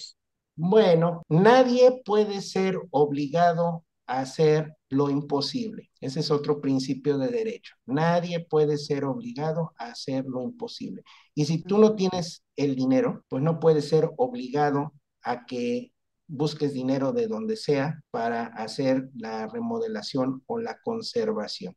Y si el Estado no te provee de los medios, pues, ¿no? Decía mi abuelo en paz descanse, el que da el consejo da el tostón, ¿no? Yes. Si yo te estoy diciendo, oye, es que para que se vea bonito, para que se conserve, mira esto, el otro, guau, guau, pues sí, pero entonces dame el recurso económico y no nada más el recurso, sino el apoyo técnico con los especialistas, los materiales, etcétera, etcétera. Entonces, aquí se aplica el tema de nadie puede ser obligado a lo imposible y eso no te restringe tu derecho al libre ejercicio y disfrute, son dos términos, de la propiedad. ¿Sí estamos de acuerdo?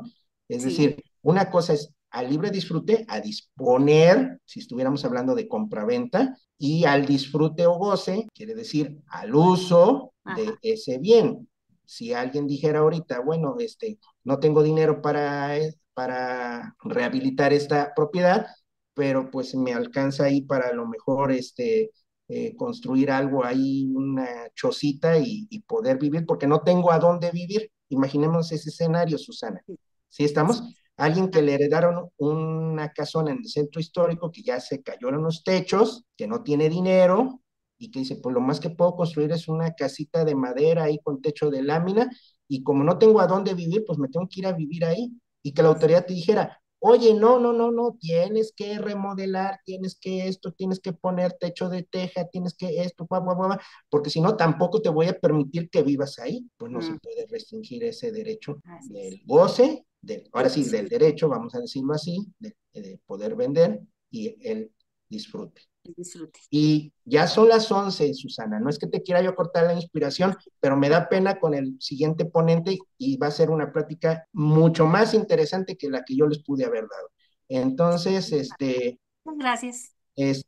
les pido, si les quedaron dudas por ahí, no sean malitos, me la mandan por conducto de la maestra Catherine, ella me las hará llegar y yo con mucho gusto se las responderé por correo electrónico. Si le dan a la maestra Catherine su número de correo electrónico y le mandan la pregunta, la maestra Catherine me mandará las preguntas y yo con mucho gusto les responderé las preguntas tanto teóricas, conceptuales, como jurídicas, porque aquí Gabriela ya me está haciendo alguna pregunta, ya digamos técnica, entonces no me gustaría ni dejarte a ti con la duda, Gabriela, pero tampoco me gustaría abusar del ponente que ya está en la sala de espera, ya ansioso por venir con ustedes a compartir un poquito de lo que por nuestra actividad profesional y académica pues hemos venido desarrollando todos y cada uno de los ponentes que van